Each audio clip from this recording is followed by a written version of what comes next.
All right, good afternoon, everyone. Welcome to week number 6 for PPA 500. This is our penultimate session. So we have a Zoom session this evening, then we have another Zoom session next Tuesday, and then that is it for our live Zoom sessions. So just this week and next week, and then we are done with our live sessions. What we're going to do then on October 15th, 2 weeks from tonight, it'll just be your final assessment that is due. So you will not have a live session on that evening. Will just afford you the opportunity to use that time to finish up your final assessment. The university is a little weird about final assessments in courses, even hybrid courses that are first half of the semester.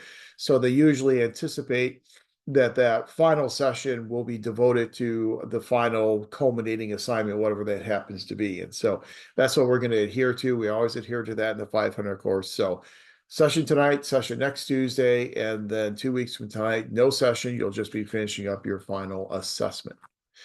I've been looking through the midterms as they have been coming in. So to those of you who have submitted your midterms, thank you very much. They've been very good. The grades have been a lot higher than I anticipated. So congratulations to everyone who has submitted their midterm. I've gone through all the midterms that were submitted as of about 3 o'clock today. So if you have not submitted your midterm yet, please do that by midnight tonight.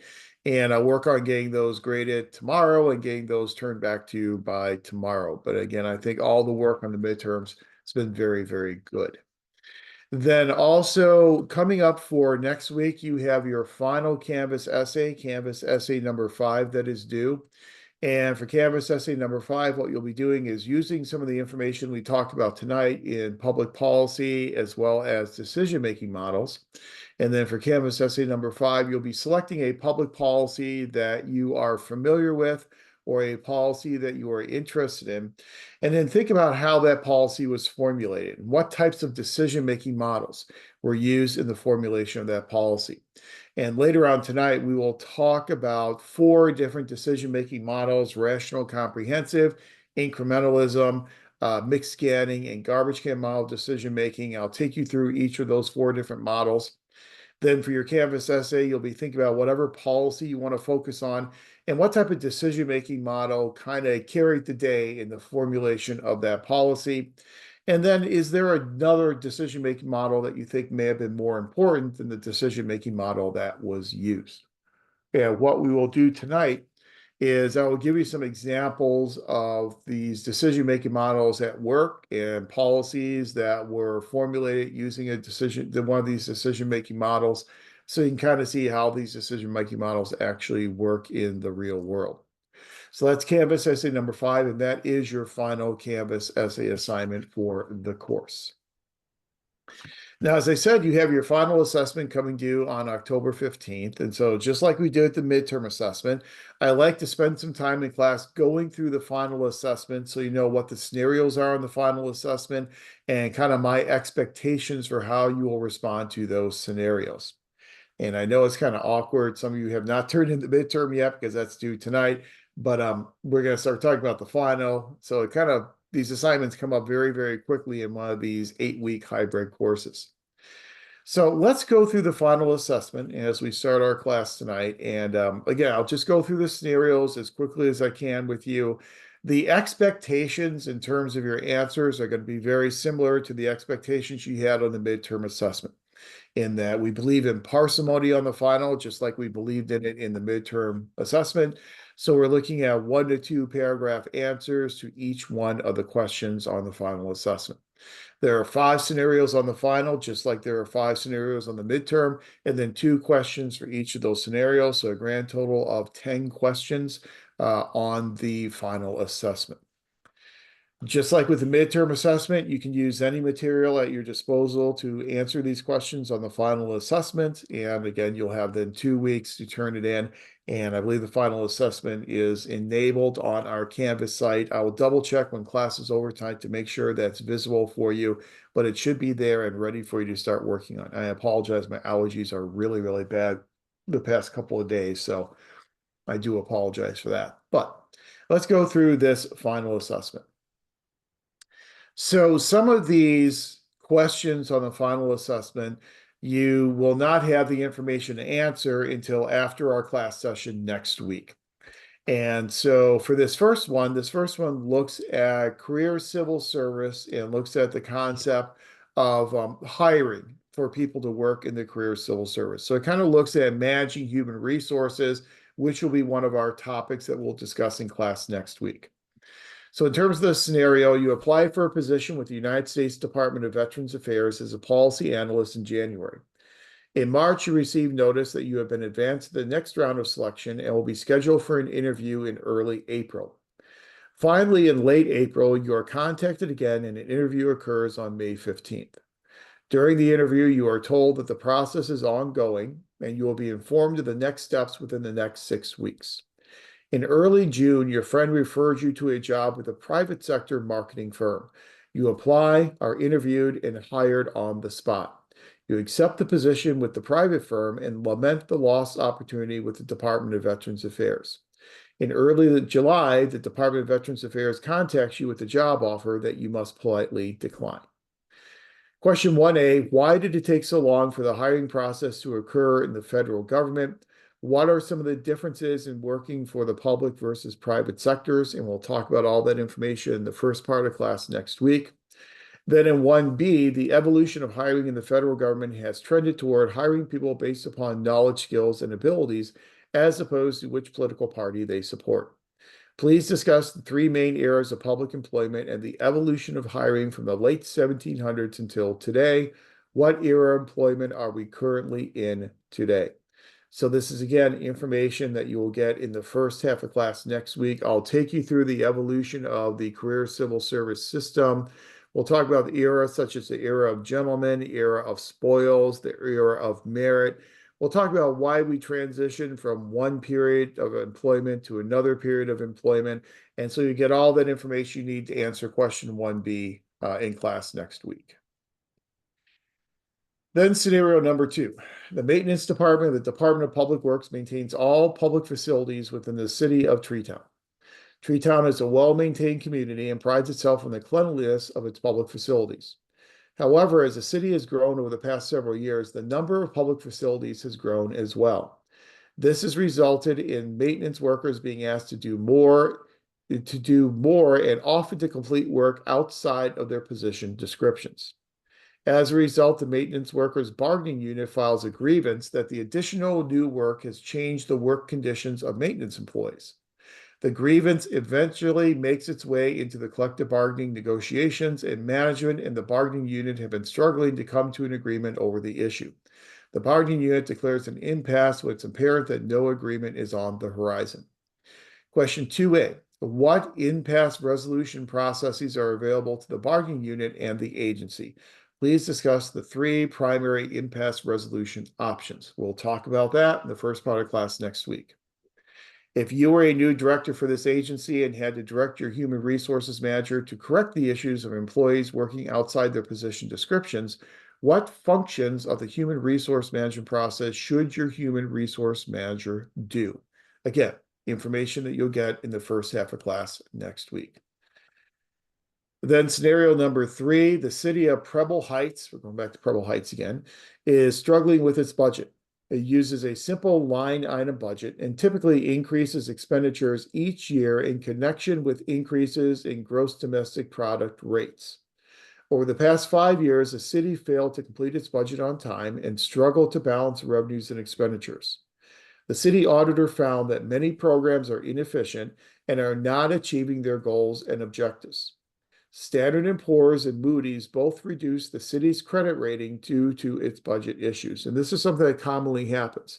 Whenever a government is having trouble getting their budget done on time or having trouble balancing their budget, those are very bad indicators for the future credit rating of the city. At the federal level, we saw this happen that we had, I believe it was Standard & Poor's, that a few years ago lowered the credit rating of the national government, which is unprecedented. National government always, for its entire history of credit ratings, has always had the highest level of credit ratings, always had a AAA rating. But because Congress is having so much trouble getting budgets done on time, which we're witnessing that again this year, today's October 1st, so it is the first day of the federal fiscal year. And the budget didn't get done in time for the beginning of the fiscal year today at the federal level. So we ended up with this stopgap type of spending resolution, this continuing resolution to help take us through another couple of months until we can figure out how to get those appropriation bills passed. So the federal government regularly has trouble getting its budget done on time. And finally, Standard & Poor's pulled the plug on their credit rating and said, because you can't get your budget done on time, we're going to lower you one step in your credit rating. So this does happen. So for this city in this scenario, because it's having trouble getting its budget done on time and balancing its budget, the two main credit rating agencies have reduced the city's credit rating. As a city council member, you and your colleagues need to recommend a new budgeting format to try and alleviate these concerns. Question 3A, select and recommend a new budget format for the city that will address the concerns in this scenario. In the second half of class next week, we're going to talk managing fiscal resources. I will present to you four main budget formats: line item, performance, program, and zero base. So here you'll be selecting one of those four approaches and recommending why that approach would be the most appropriate to address the concerns raised in scenario number 3. Then in question 3B, I provide you with a practical example. So the city's aquatic center needs renovation. Given the city's fiscal problems, it is clear that the city lacks the resources to complete the project without borrowing money. Whenever governments borrow money, they issue bonds. And so when you issue a bond, you're literally borrowing the money. The Aquatic Center is open to citizens for lap swimming Monday through Saturday from 2 p.m. to 7 p.m. Citizens pay a $3 fee to use the facility, and 100 residents use the facility for lap swimming 200 days out of the year. The city also charges a $20,000 per year fee to the school district and to club teams to use the facility for practices. A total of 6 teams. So it's a total of 6 teams, including the school district and the club teams. It adds up to a total of 6 teams who are paying this fee. So $20,000 fee being paid by 6 teams. So you're very simple math there for you, $120,000 in revenue from those fees. The operating expenses for the Aquatic Center amount to $180,000 per year. Since the city does not have the money to pay for renovations, it proposes a bond to cover the cost. It's going to have to borrow the money. Which type of bond would you recommend and why? We'll spend some time next week when we talk about managing fiscal resources, talking about how governments borrow money. I'll present to you different types of bonds: general obligation bonds, special revenue bonds, capital appreciation bonds, and I'll present to you those different types of bonds. Here, you'll be selecting the bond that you think would be most appropriate for the city to issue in order to complete these renovations on its aquatic center. So in this scenario, I'll just give you some numbers. You can do some really quick and easy calculations here. You know, $120,000 is coming in from these fees that are being paid by the 6 teams that use the facility for practices. Then you also know that citizens use the aquatic center for lap swimming 6 days a week from 2 p.m. to 7 p.m. We know citizens pay a $3 fee to use the facility. We know that we have 100 residents who are using the facility for lap swimming 200 days out of the year. And so there's, again, very simple type of math there. Your 3 times your 100 residents times 200 days out of the year. So that will give you an indication of the amount of revenue that's being brought in.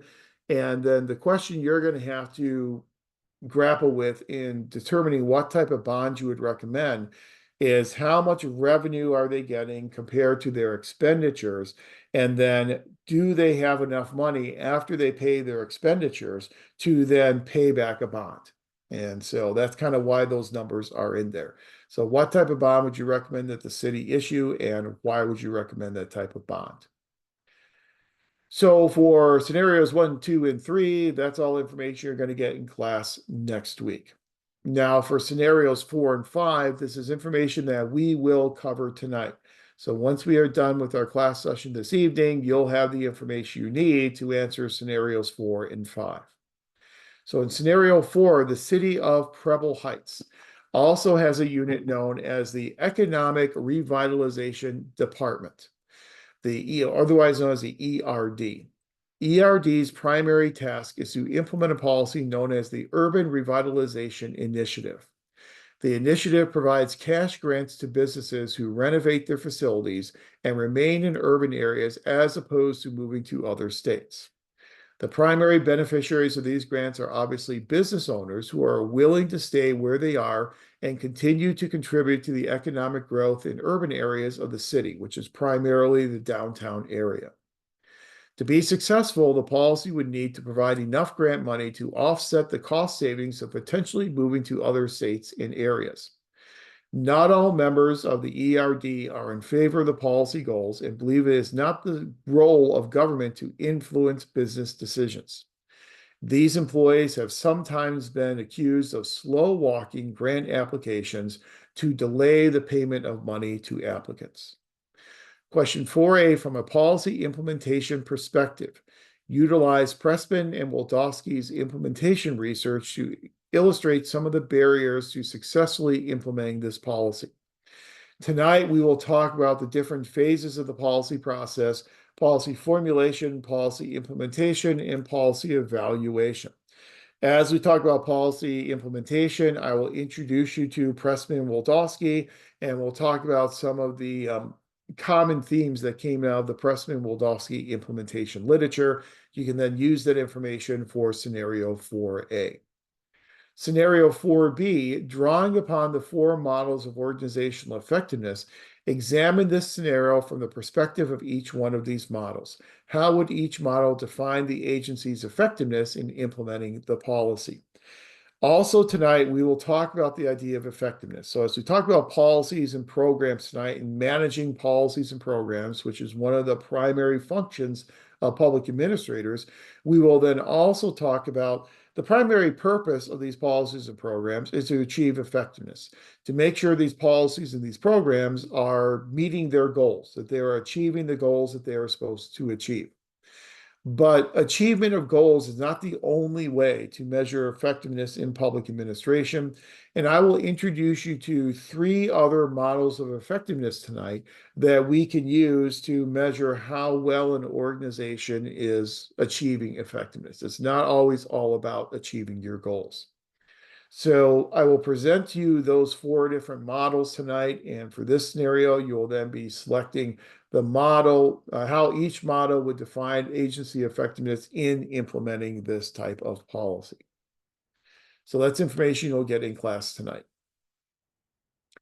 Then the final scenario, scenario number 5, it's now been 2 years since Preble Heights renovated the Recreation Center. The Parks and Recreation Commissioner, Julia Lopez, approached the council last year with a proposal to address juvenile delinquency in the city.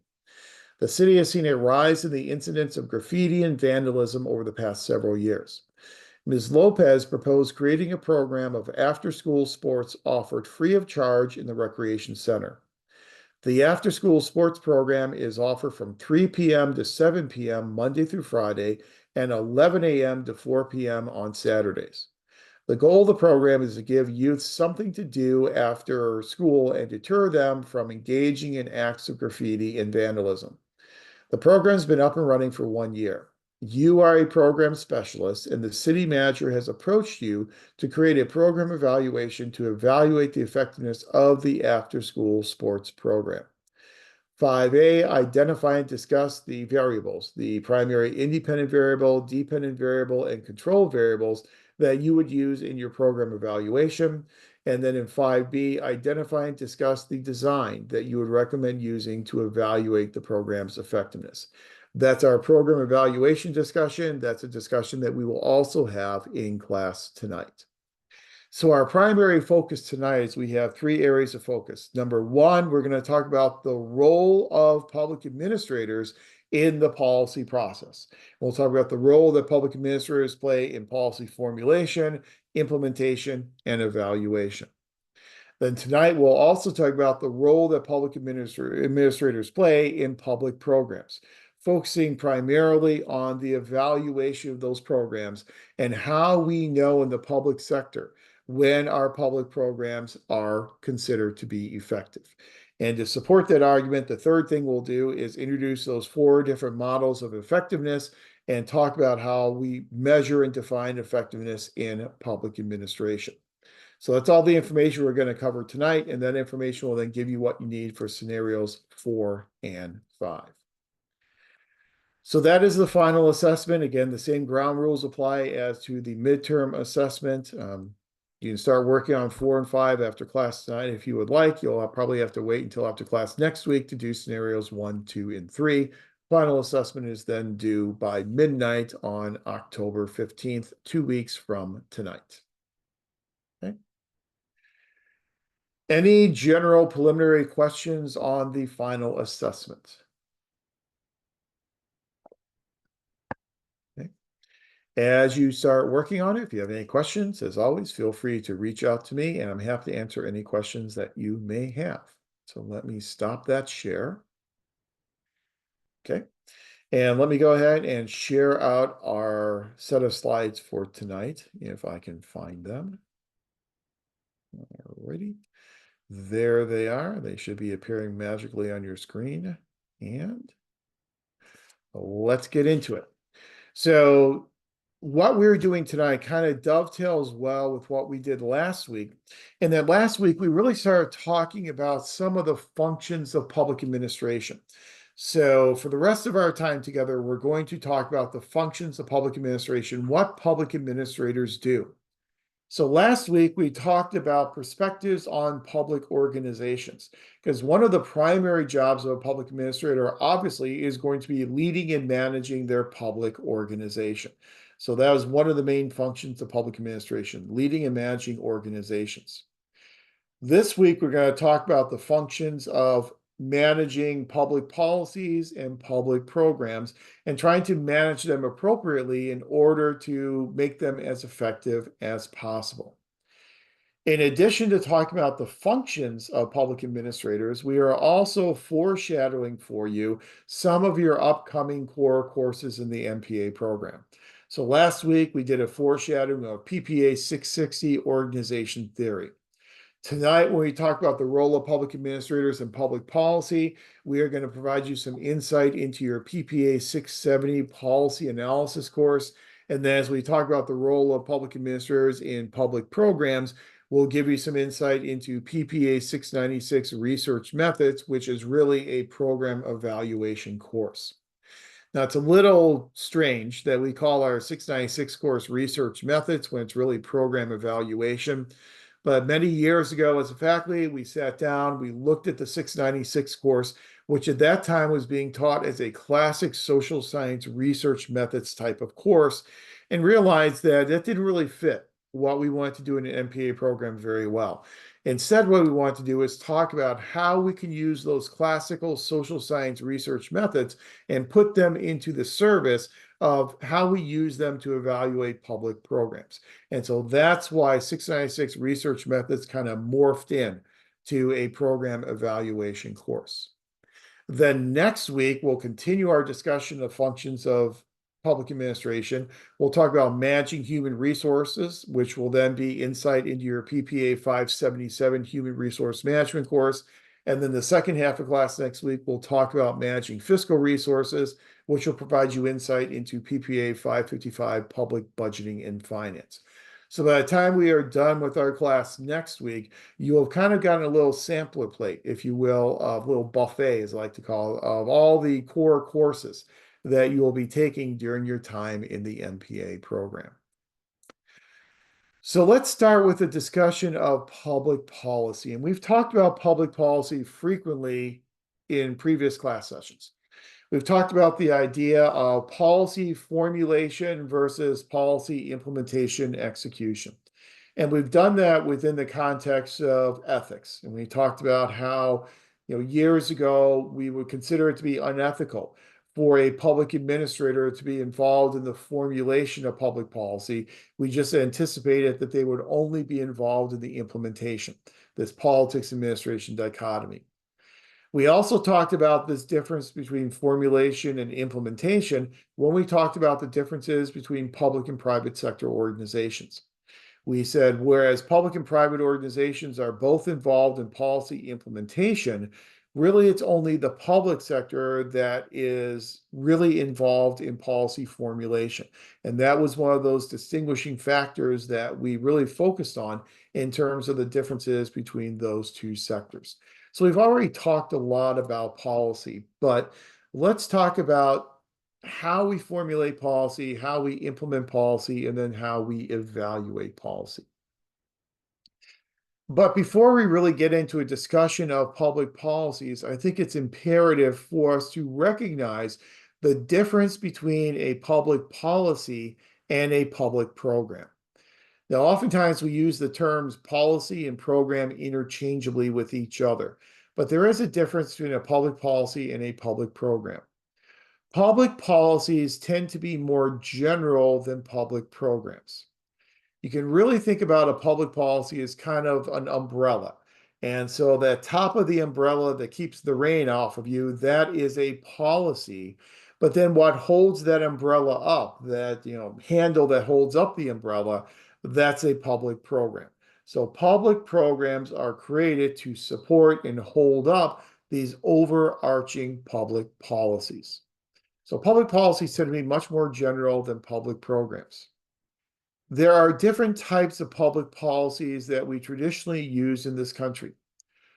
One type of public policy is what's known as a distributive policy.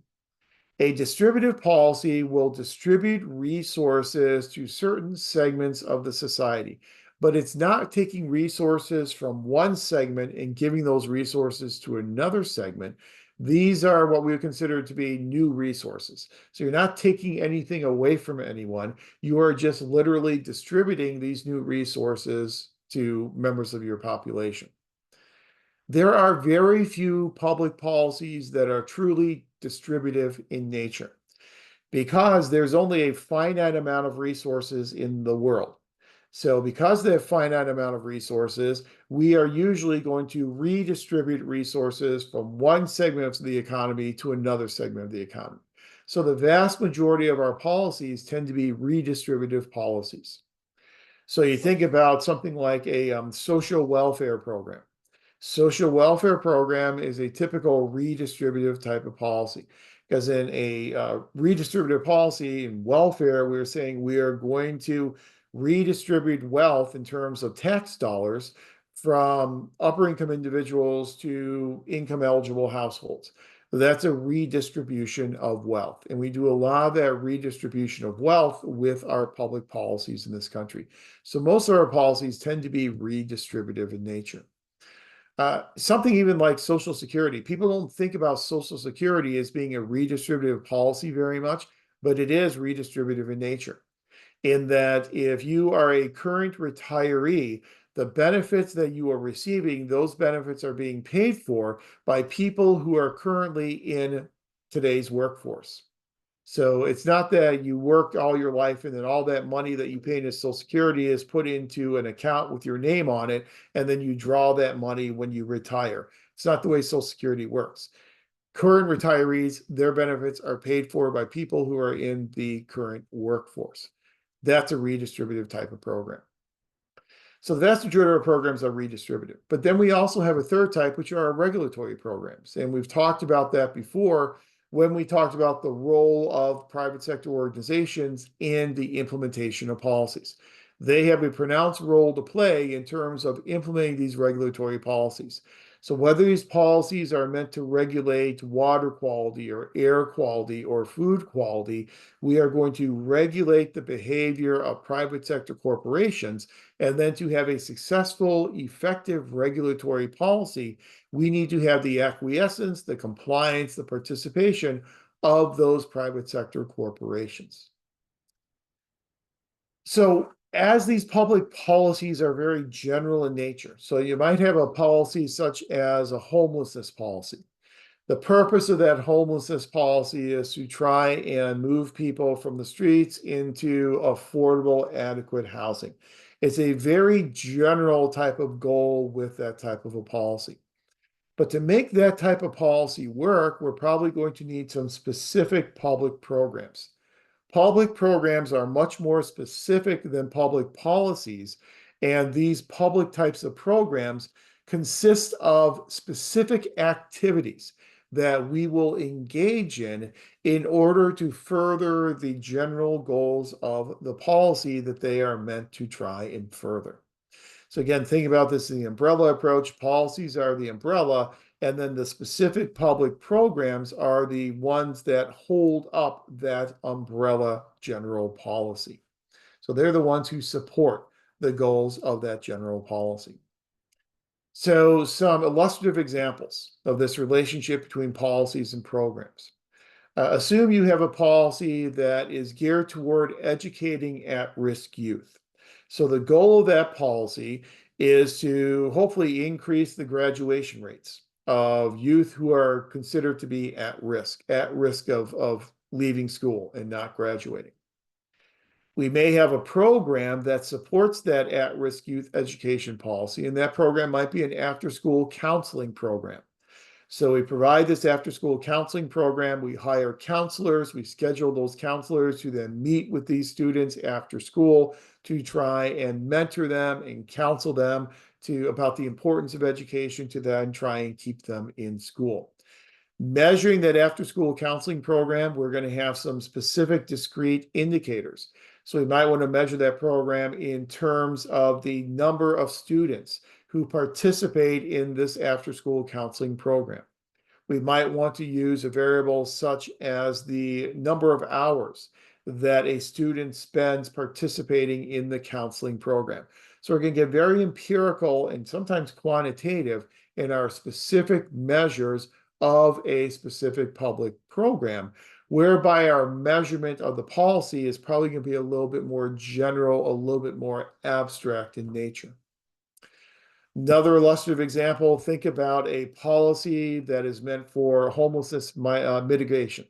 So again, we're going to try and move people from the streets into adequate and affordable housing. We may have several public programs that support that overall policy goal. So in order to move people from the streets into adequate and affordable housing, maybe we have a public program that is a motel conversion program. So we will put money toward converting old motels, convert them into safe and adequate housing for people who lack affordable housing. We might create a portable voucher program that will then allow people to have these vouchers that they can then use to go out there and secure housing, and we'll make those vouchers portable so that they can go from community to community. So that's just kind of, again, an example of some of the differences between the general public policy and then these specific public programs that are designed to try and support that general public policy.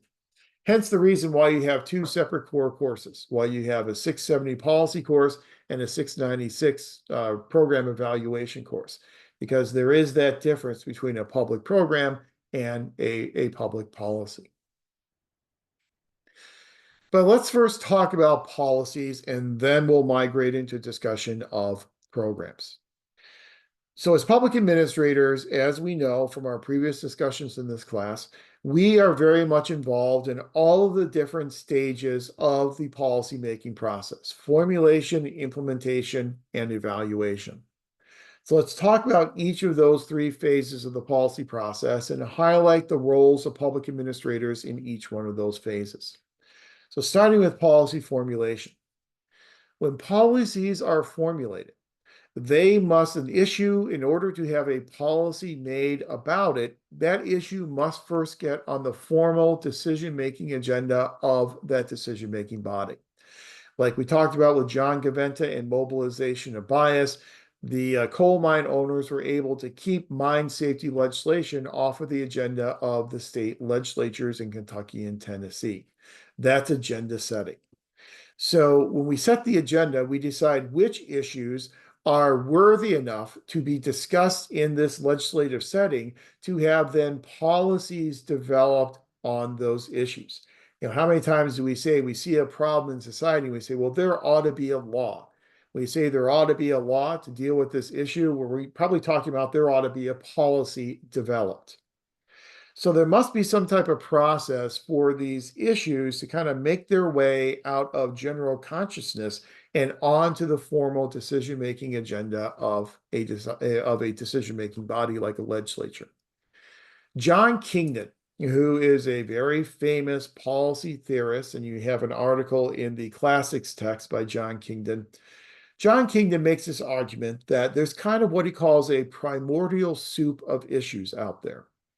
In this primordial soup of issues, there are all these different issues that people have a general understanding of. They're generally aware that all these issues exist out there, but they're just kind of floating around in this primordial soup, and nothing really gets done with them until they get pulled out of the primordial soup and placed on the formal decision-making agenda of a decision-making body.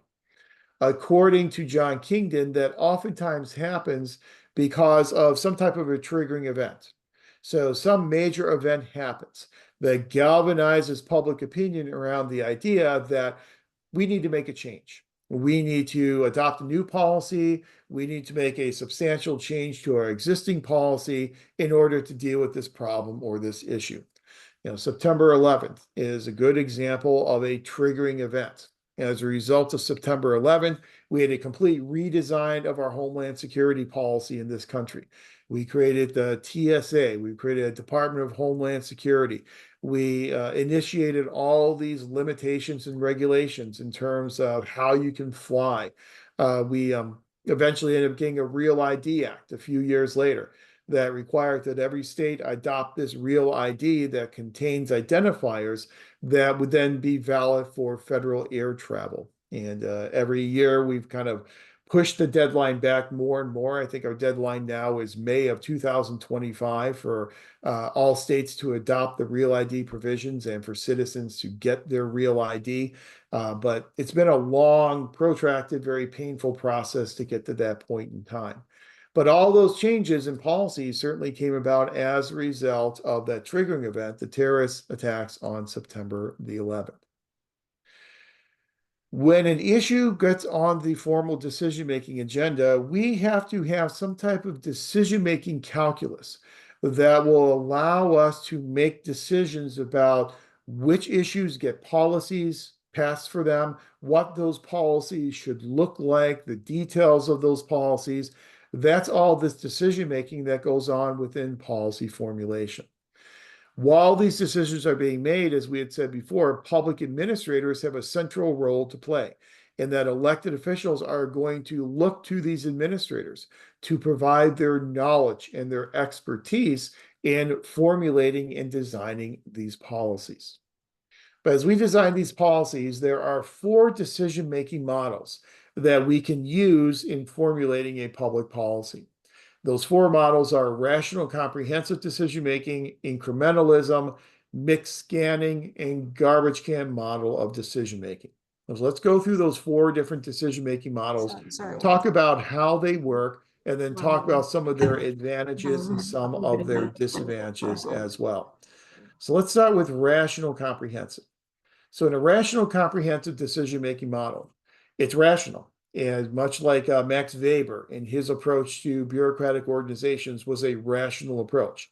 We go out there and we clearly define our goals. What are we trying to accomplish with this public policy? Once we have clearly identified and defined our goals and gained agreement among stakeholders on what those goals are, we'll then go out there and collect all of the information that is available, every piece of information that is available. We're going to be as rational and comprehensive as we can possibly be. So we'll collect all that information. We'll then use that information to identify the means, the ways in which we can accomplish those goals. And in rational comprehensive decision-making, because we are collecting all of the information, we're going to use all that information to then generate a full and complete range of alternatives or means for achieving the goals. So we're going to put together this full range of all these potential alternatives that could end up being our public policy. We'll then analyze that full range of alternative solutions. We will then select the best alternative solution, and we'll then implement that best alternative solution. That best alternative solution then becomes our public policy. So if we are going to make public policies using rational and comprehensive decision making, that's the process that we would pursue. Clearly, rational comprehensive decision making has some clear advantages. One advantage is if we're taking into account all this information, we're putting together a full range of alternative solutions, and we're selecting the best alternative, then we're going to, at least in theory, get the best public policy. And we'll have the best chance of our policy being as successful and effective as possible. We all know, though, that we are human beings. And as human beings, we are subject to bounded rationality. Herbert Simon tells us, as human beings, we have cognitive limitations. Those cognitive limitations mean that we cannot have all the time possible to go out there and collect all the information. Even if we had all the time in the world and could collect all the information, we don't have the cognitive ability to identify what all the best information is and collect all that information. So because of this bounded rationality, because of these cognitive limitations, chances are we're probably not going to be able to use a purely rational, comprehensive type of model. As human beings with cognitive limitations, we also have to recognize the problem with externalities, that there are unintended consequences that can occur from different courses of action. So if we say, okay, what we are going to do to address the problem of homelessness is we're going to create an approach, we're going to renovate these motels. Well, it's all well and good, but there are not only opportunity costs associated with that solution, but then there are also problems in terms of the unintended consequences. And so if you're going to renovate these motels, does that then mean that you're going to have fewer motels to then rent out, and then you're not going to have the available space for visitors to your city? So there are always these unintended consequences that sometimes are very difficult for us to capture and measure as we are putting together our public policies.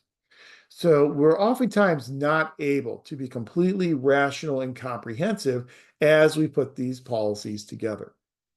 So that then leads us to our second decision-making model that we can use in public policy making, and that is the incremental model. And you've probably run into incrementalism before in some previous courses.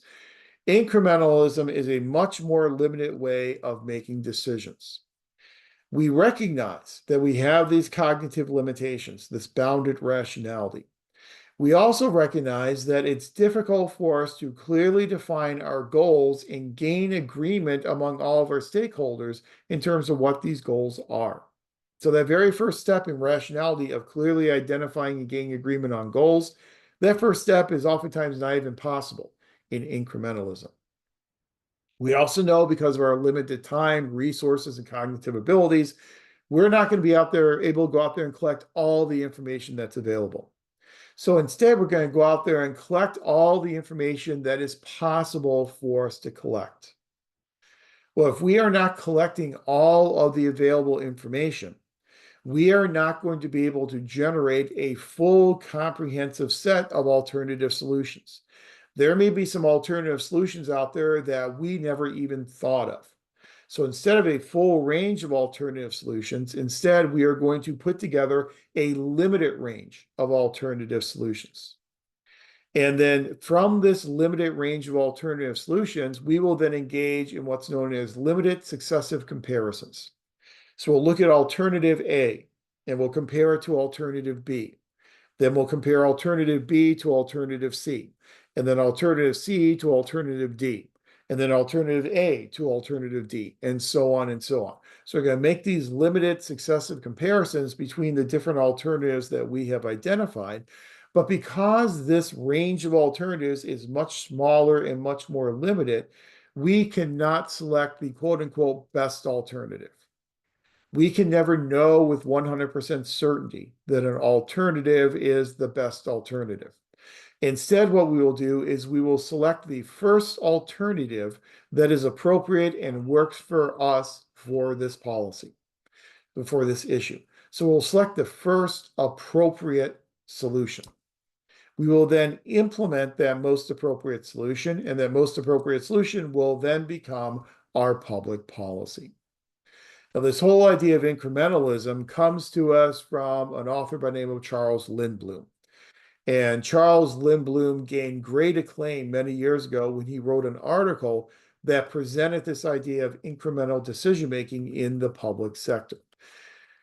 Lindblom was surprised and kind of a little taken back by all the acclaim and all the awards he won for his article, because he said he wasn't really developing any new type of theory of decision making. He was just explaining what actually happens on a daily basis in our organizations. He said, I was just describing how we typically make decisions in public organizations. Lindblom, when he compared rationality to incrementalism, kind of used the analogy of the root and the branch. So rationality is the root approach. So when you make a rational decision, you're getting down to the root of the issue, you're getting down to the root of the tree. In incrementalism, you're never able to actually attack it at the root. So instead, you're going to be working at the branches. And so you'll be making much more marginal incremental decisions as opposed to getting to the root of the issue. Lindblom argued that decision making we do in public organizations and with public policies oftentimes tends to be much more incremental than it is rational comprehensive. So the obvious advantage of incrementalism, it's much more practical, much more realistic with our limited cognitive abilities and our limited time and resources that we have in the public sector. The disadvantage is that if we're selecting what we think is the most appropriate solution and using that as our public policy, there may be better solutions out there that we're going to find out down the road years from now. And so we don't know that we're actually selecting the best alternative. It's just the most appropriate alternative that works for us today.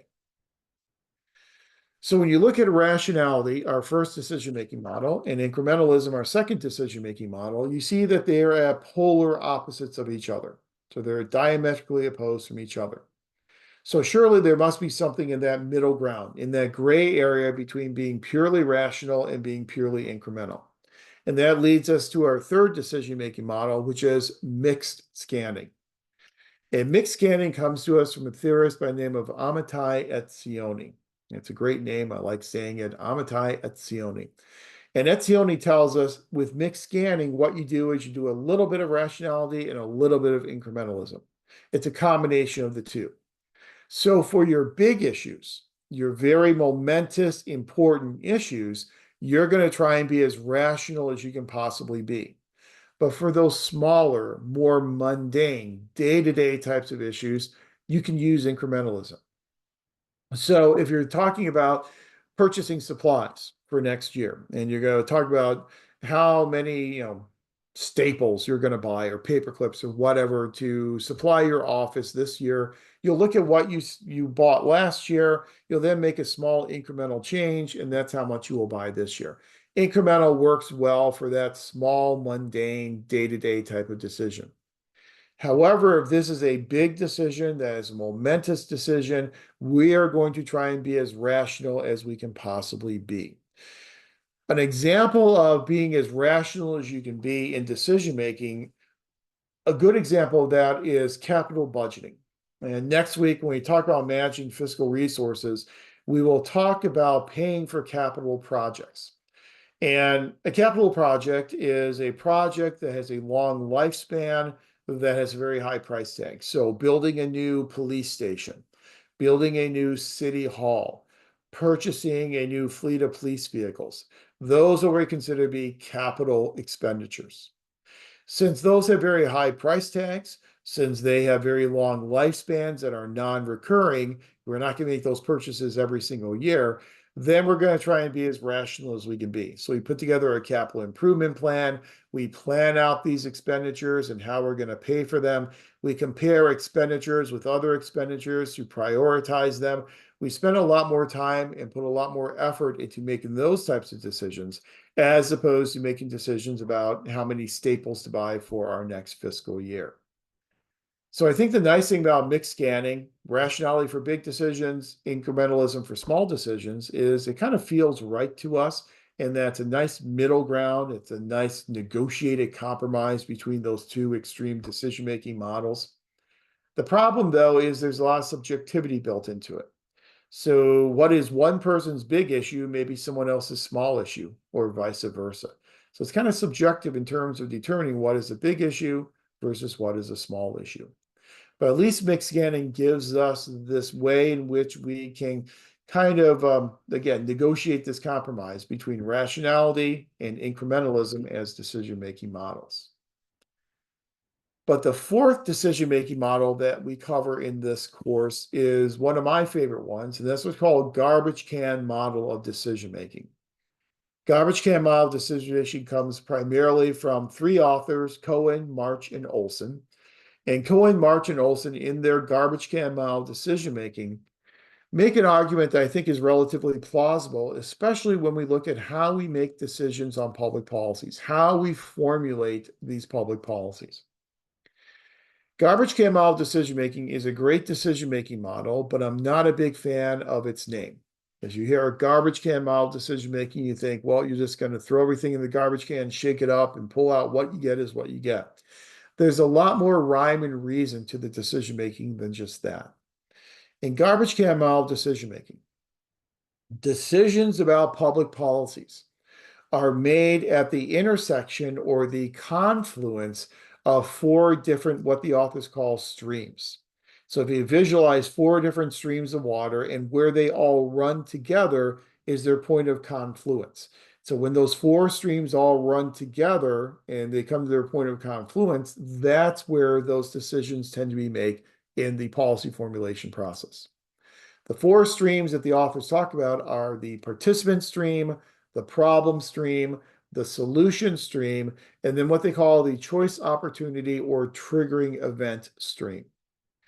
So the first stream, the participant stream, says that in order to formulate a brand new policy or to make very substantial changes to an existing policy, you have to have the quote unquote right decision makers in decision making positions. And by right, they mean you have to have decision makers who are predisposed toward making a major change to this policy approach. So they must be open to either a new policy or making a huge change to our existing approach to an existing policy. So you have to have the right decision makers in place. Second stream is the problem stream. And this is kind of what John Kingdom referred to as that primordial soup. So you've got all these issues, you have all these problems that as a society, we have a general consensus that they exist.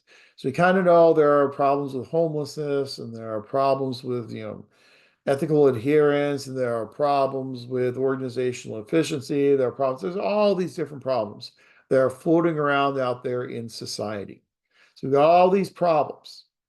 Then you have a third stream, which is the solution stream. We have a lot of solutions that are not just developed as new solutions to address a current problem. We have a lot of solutions that are pre-existing. We have solutions that were developed perhaps decades ago to address an older problem, but those solutions can then be taken and applied to a contemporary new problem. So, and I'll give you an example of that in a minute, but welfare reform is an example. And so in welfare reform, we used block grants in welfare reform. Block grants were not created in 1996 with welfare reform. Block grants had been used decades prior. But we took a pre-existing solution and we applied it to a contemporary problem. I oftentimes like to talk about garbage can model decision making. If you're a Quentin Tarantino fan, you like his movies, you know that's kind of the Quentin Tarantino model of decision making, in that it's non-sequential, it's non-linear. Usually, when you think about solving problems, when you think about policies, you identify a problem, then you develop a solution to apply to that problem. This is non-linear in that solutions may actually predate the problems that they are applied to. So we've got this third stream of all these solutions that have already been developed. Then you have the fourth stream, which is this choice opportunity, this triggering event. Something happens in society that galvanizes public opinion around the idea that we need to make a substantial change to the way in which we are dealing with this policy. So a really good example of the garbage can model of decision making is an airline tragedy that happened many years ago. So I believe it was back in the 1990s, we had this airline tragedy known as the value jet crash. And what had happened is you had this value jet, a low budget airline, a value jet, and that value jet crashed in the Florida Everglades, killing 110 people on board. The reason why that plane crashed was that there was a fire on board. The problem was that the fire began in the cargo bay of the plane. And so by the time the crew was aware that there was a fire, the fire had already gone past the cargo bay and had actually gotten into the electrical system for the plane and degraded the electrical system so much the plane was unrecoverable and unfortunately crashed in the Florida Everglades. In looking at the decision making in terms of putting together a policy to try and make sure that a crash like this never happens again, we can use garbage can model decision making. So first off, we had participants. We had the participant stream. Participant stream included members of Congress who were already predisposed to pass legislation to make policies to try and make sure this doesn't happen in the future. We had some very vocal and some very well-funded and active consumer rights groups who were willing to lobby Congress and work with Congress to make a new policy happen. We had a president who was willing to sign legislation. So we had all these folks coming together as willing participants. We had a problem. We had recognized exactly what the problem was. The problem was that there was a fire in the cargo bay of the plane that the crew was unaware of. We knew what the problem was, and we had a pre-existing solution. And the pre-existing solution was a smoke detector. And so if we could pass a policy that would then require the placement of working smoke detectors in the cargo bay of planes, this crisis may have been averted. So we took a pre-existing solution. We didn't invent smoke detectors in 1996. This was a pre-existing solution that we applied to a contemporary problem. The trigger event, obviously, was the crash of ValueJet 582.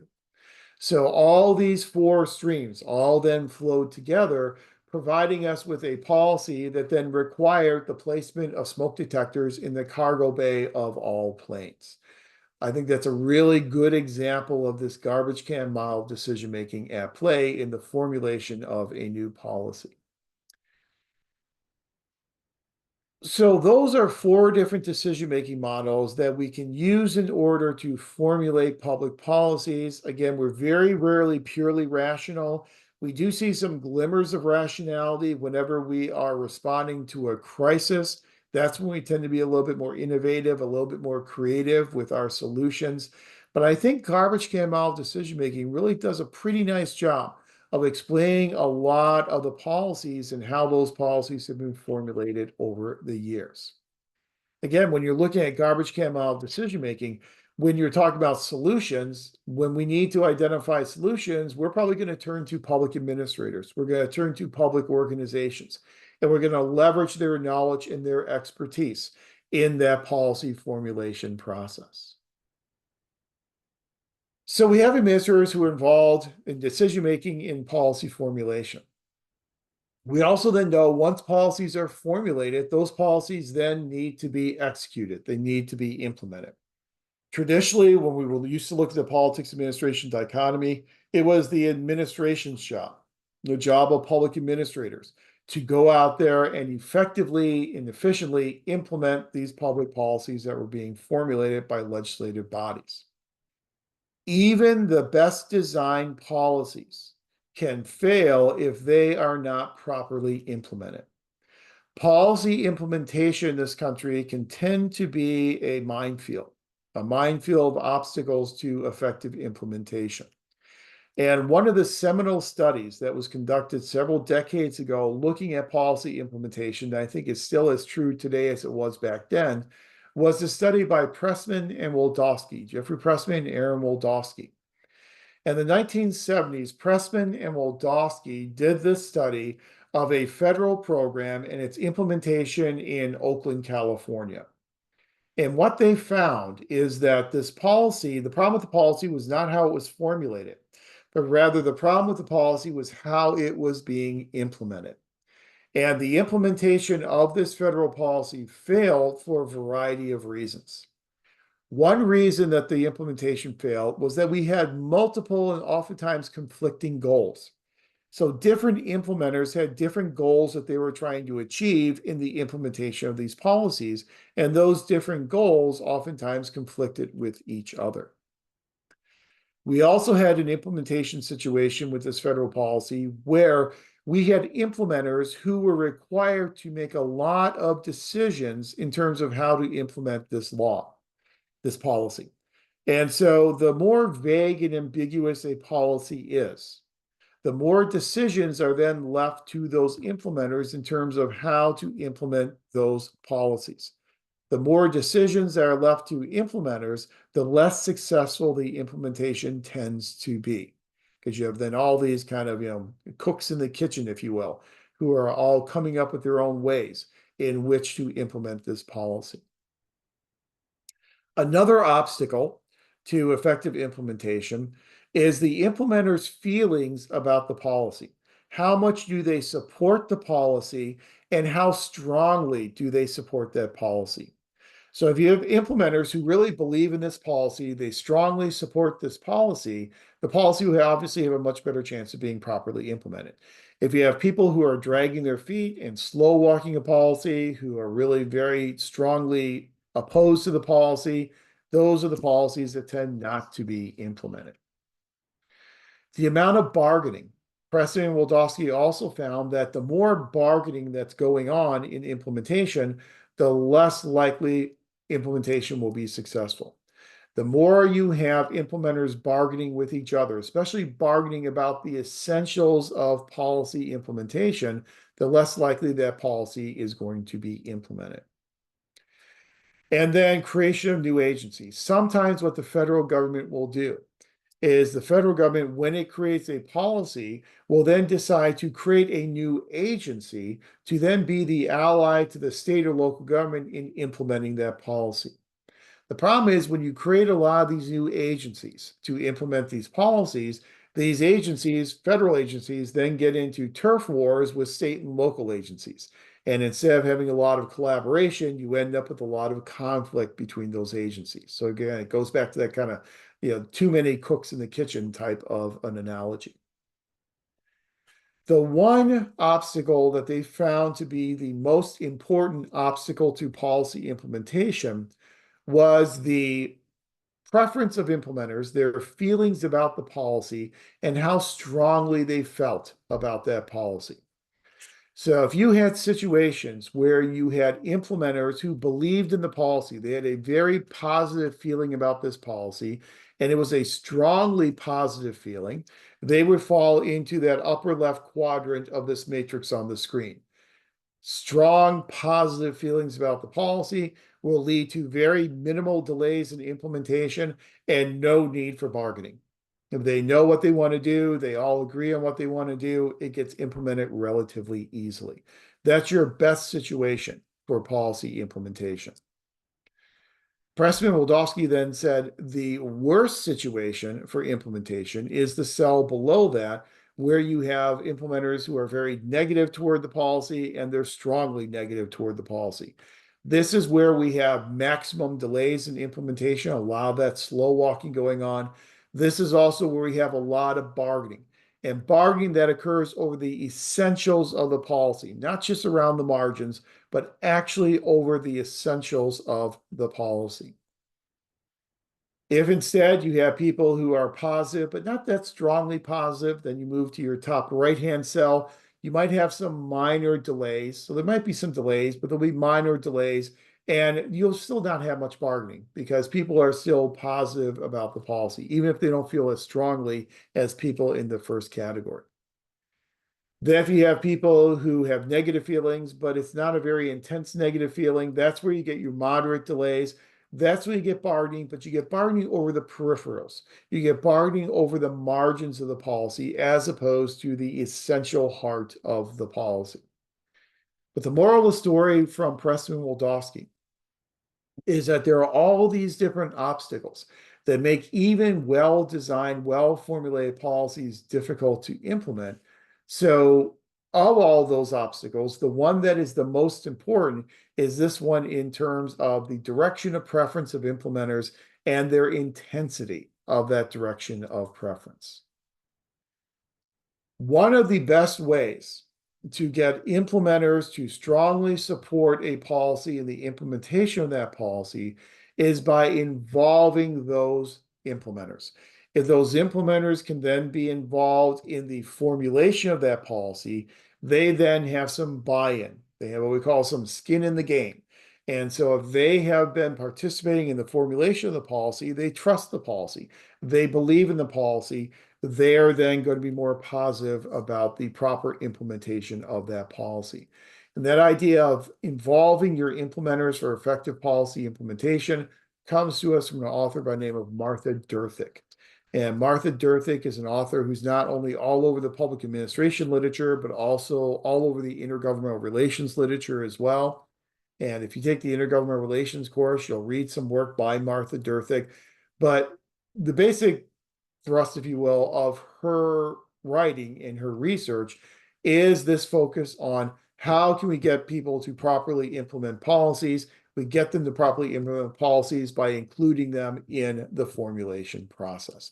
So it again argues to us a role for administrators, not just in policy implementation, but also a role in the design and formulation of a policy as well. The whole purpose of implementing these policies, formulating and implementing these policies, is to have a positive impact so that these policies are achieving their stated goals and objectives, that they're having the desired outcomes and consequences for the beneficiaries of these policies, which means that the third phase of the policy process is policy evaluation. Again, here there's a pronounced role for administrators to play. So not only involved in formulation and implementation, they're also involved in policy evaluation. Policy evaluation will then generate information about how well the policy is achieving its goals, and then feed that information back into the policy process. So we're going to feed that information back into formulation to perhaps redesign the policy, make changes to the policy. We're going to feed that information back into policy implementation. So perhaps we can find better, more efficient ways of implementing that policy. But for evaluation to work, you have to have this feedback loop where you can feed this information of success back in to policy formulation and policy implementation. One of the problems with public policies is that we sometimes try to evaluate the success of a policy before the policy is ready to be evaluated. Some of the goals of these policies are very long-term types of goals. And that's another difference between a policy and a program. Policies tend to be very long-term in nature. So their goals are long-term as well. It may take 5 or 10 years or 15 or 20 years for us to actually see the fruits of our labor with a public policy. Public programs, the goals are much more short-term.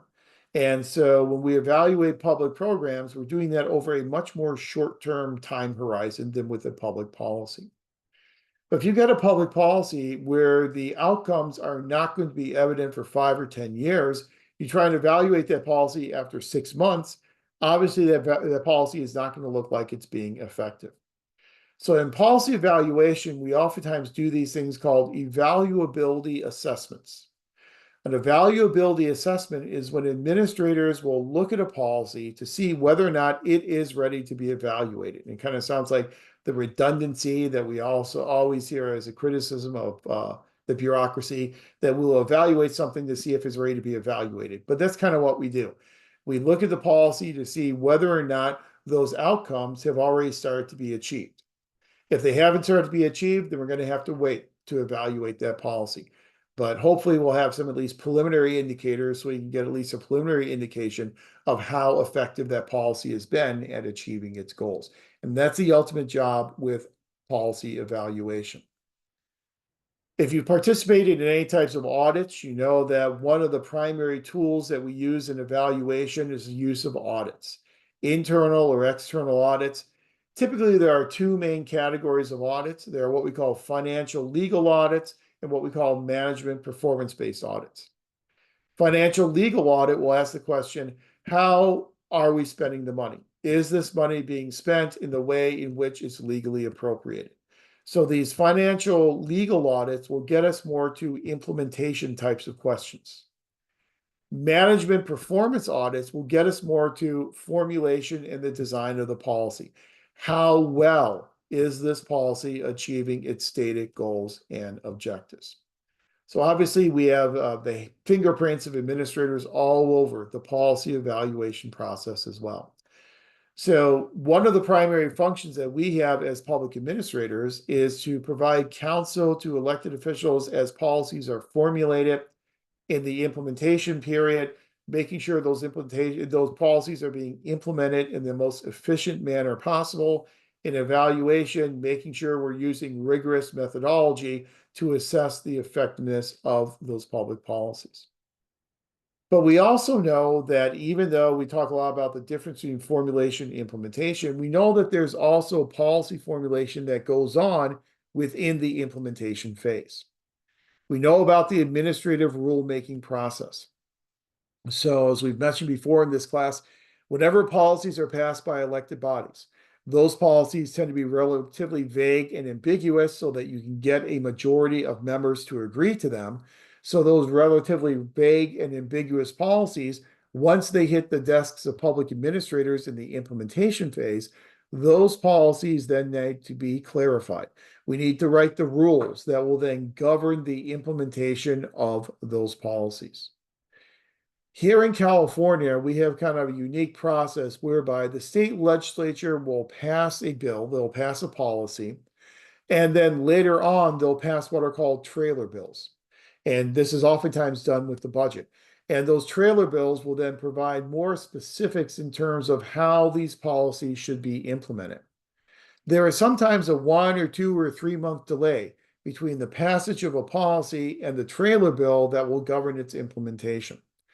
So in those 1 to 3 months, when you're waiting as a local government to get the implementation language in that trailer bill, you're still going to have to make some decisions about how you are going to implement that policy today. Sometimes local agencies are a little hesitant to go ahead and implement a policy as they are waiting for this trailer bill language to come through. Even if it's an exigency type of piece of legislation that goes into effect immediately, sometimes they're going to hold off and kind of slow walk it a little bit until they actually get more guidance from these trailer bills. But we make a lot of decisions in the administrative rulemaking process as administrators. And when we do that, we are kind of doing a quasi formulation process in that by deciding on all the rules that will govern implementation, we can have a substantial impact upon that policy and the success or failure of that policy. So if we decide that we are going to write some rules that will be very stringent rules that will make it more difficult for people to access the benefits from these policies, fewer people are going to be able to access their benefits. There's less likelihood that that policy is going to be effective at achieving its goals. So there's still a lot of flexibility and a lot of discretion for administrators throughout all 3 phases of the policymaking process: formulation, implementation, and evaluation. Now, this discussion of policy analysis is obviously a very brief discussion, just to kind of whet your appetite then for some of the things that you're going to be doing in PPA 670 policy analysis.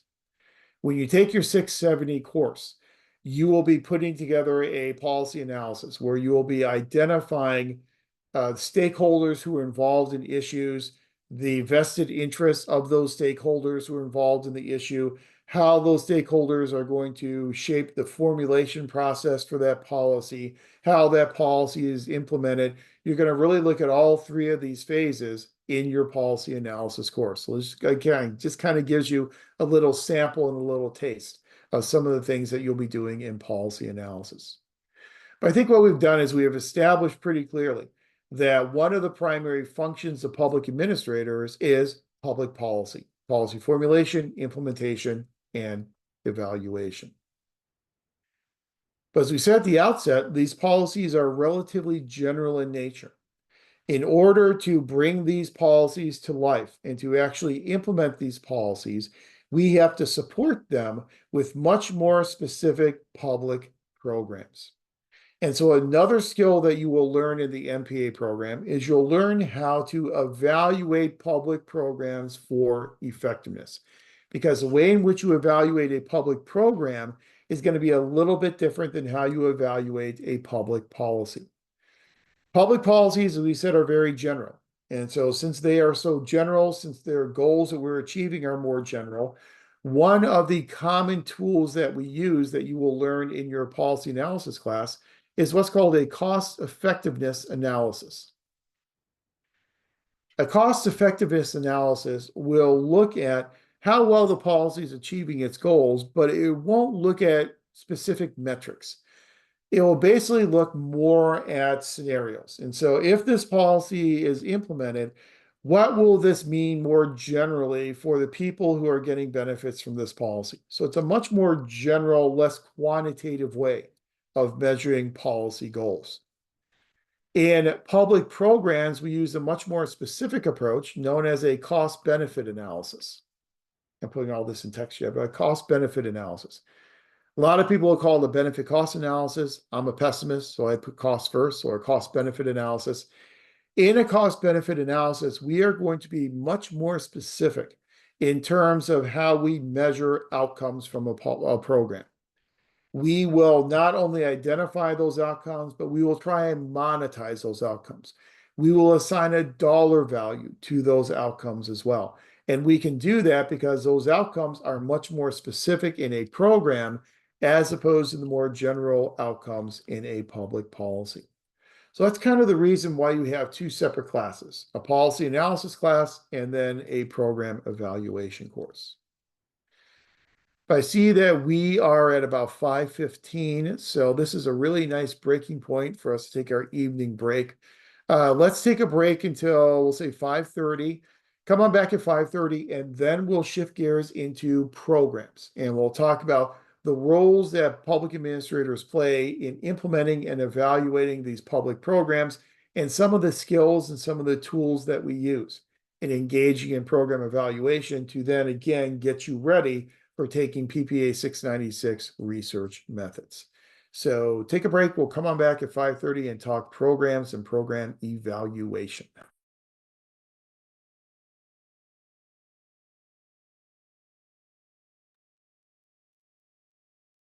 It is 5:30, so welcome back from break. So now we're going to shift gears a little bit and move from public policy to public programs. And in this discussion, what I want to do is just kind of, again, give you an idea of some of the types of things you're going to be looking at, some of the types of things you'll be doing in your PPA 696 course, and also what role administrators play in the evaluation of public programs. As I mentioned to you earlier on tonight, the research methods course really is a program evaluation course. And so what we do in that course is we take social science research methods that you're probably very familiar with, that you've had at the undergraduate level, and we then apply those to the evaluation of public programs. And we apply those empirical methodologies to try and determine the effectiveness of those public programs. Now, empirical, the types of methods we use when we refer to them as empirical, means they're tangible. There are things that we can sense, that information that we can collect, and information that we can analyze. So we're going to make decisions about the effectiveness of our public programs based upon this empirical, this tangible type of information. So it just kind of makes sense that a lot of the steps we go through in program evaluation are going to track very closely with the steps that you would go through in doing kind of a classic social science research methods type of a project. When we evaluate programs, we oftentimes will evaluate them either in terms of the impacts that those programs are having or the implementation of those programs. So we'll do either program impact evaluations or program implementation evaluations. Those are not mutually exclusive. Sometimes our program evaluations will look at both impact as well as implementation. So the impact looks at the outcome of that program. Is that program achieving its stated goals? Implementation will look at obviously how we're actually implementing that program on a daily basis. So it's not uncommon to combine both an impact as well as an implementation focus into our public program evaluations. So how do we engage in evaluating public programs? What do administrators do in those evaluations? They follow kind of the polemic of a classic social science research type of a project. The difference, though, is in classic social science research, you're much more interested in hypothesis testing. You're much more interested in kind of those more abstract constructs, those abstract concepts. In the evaluation of public programs, we try to be a bit more practical, a bit more empirical in terms of the type of information that we are collecting and analyzing. But just like in classic social science research methods, in program evaluation, we have to identify our evaluation question, which is the purpose of the evaluation. Good evaluation questions tend to have the same characteristics as good research questions. They tend to be very clear so that everyone understands the terminology that's being used in those questions. They also need to be answerable. There are questions that can be answered through the collection and the analysis of this tangible empirical data. And oftentimes they need to have more than just one possible answer. If there's only one possible answer to an evaluation question, chances are we already know what that answer is. So they need to be clear, answerable, and have more than one possible answer. Here are a couple of examples of typical types of evaluation questions, and these are kind of what I call ripped from the headlines in that this links back to a 697 research methods case study that we used several years ago. In that case study, what the scenario was is that there was this program that was developed called the Inmate Reading Intervention Program, otherwise known as IRIP. And the Inmate Reading Intervention Program was supposed to increase literacy rates for inmates, and hopefully the increase in those literacy rates would then lead to a reduction in recidivism, a reduction in reoffending. So inmates would then participate in this reading intervention program, and we want to know the impact that the participation in the inmate reading intervention program would then eventually have on rates of recidivism. So a very basic evaluation question, does the inmate reading intervention program decrease rates of recidivism? A probably better question to ask, though, is how does the inmate reading intervention program affect rates of recidivism? We oftentimes like to ask those how questions as opposed to the does or the is questions. Because when we ask those how questions, we oftentimes can collect more robust data, more robust information that will provide us more details in this program evaluation process. You'll also notice that first question there is a directional question.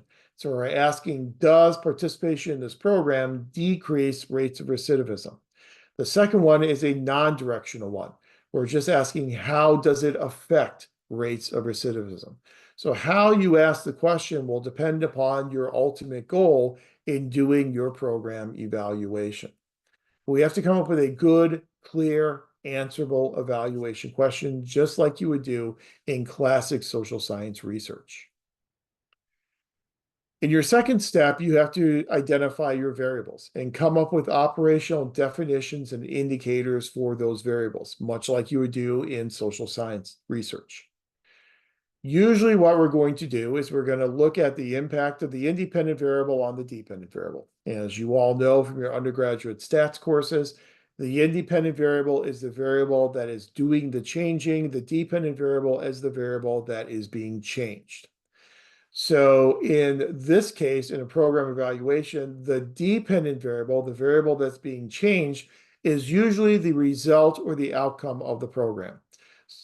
So for this evaluation of the IRIP, it would be recidivism rates, and that would then be your dependent variable.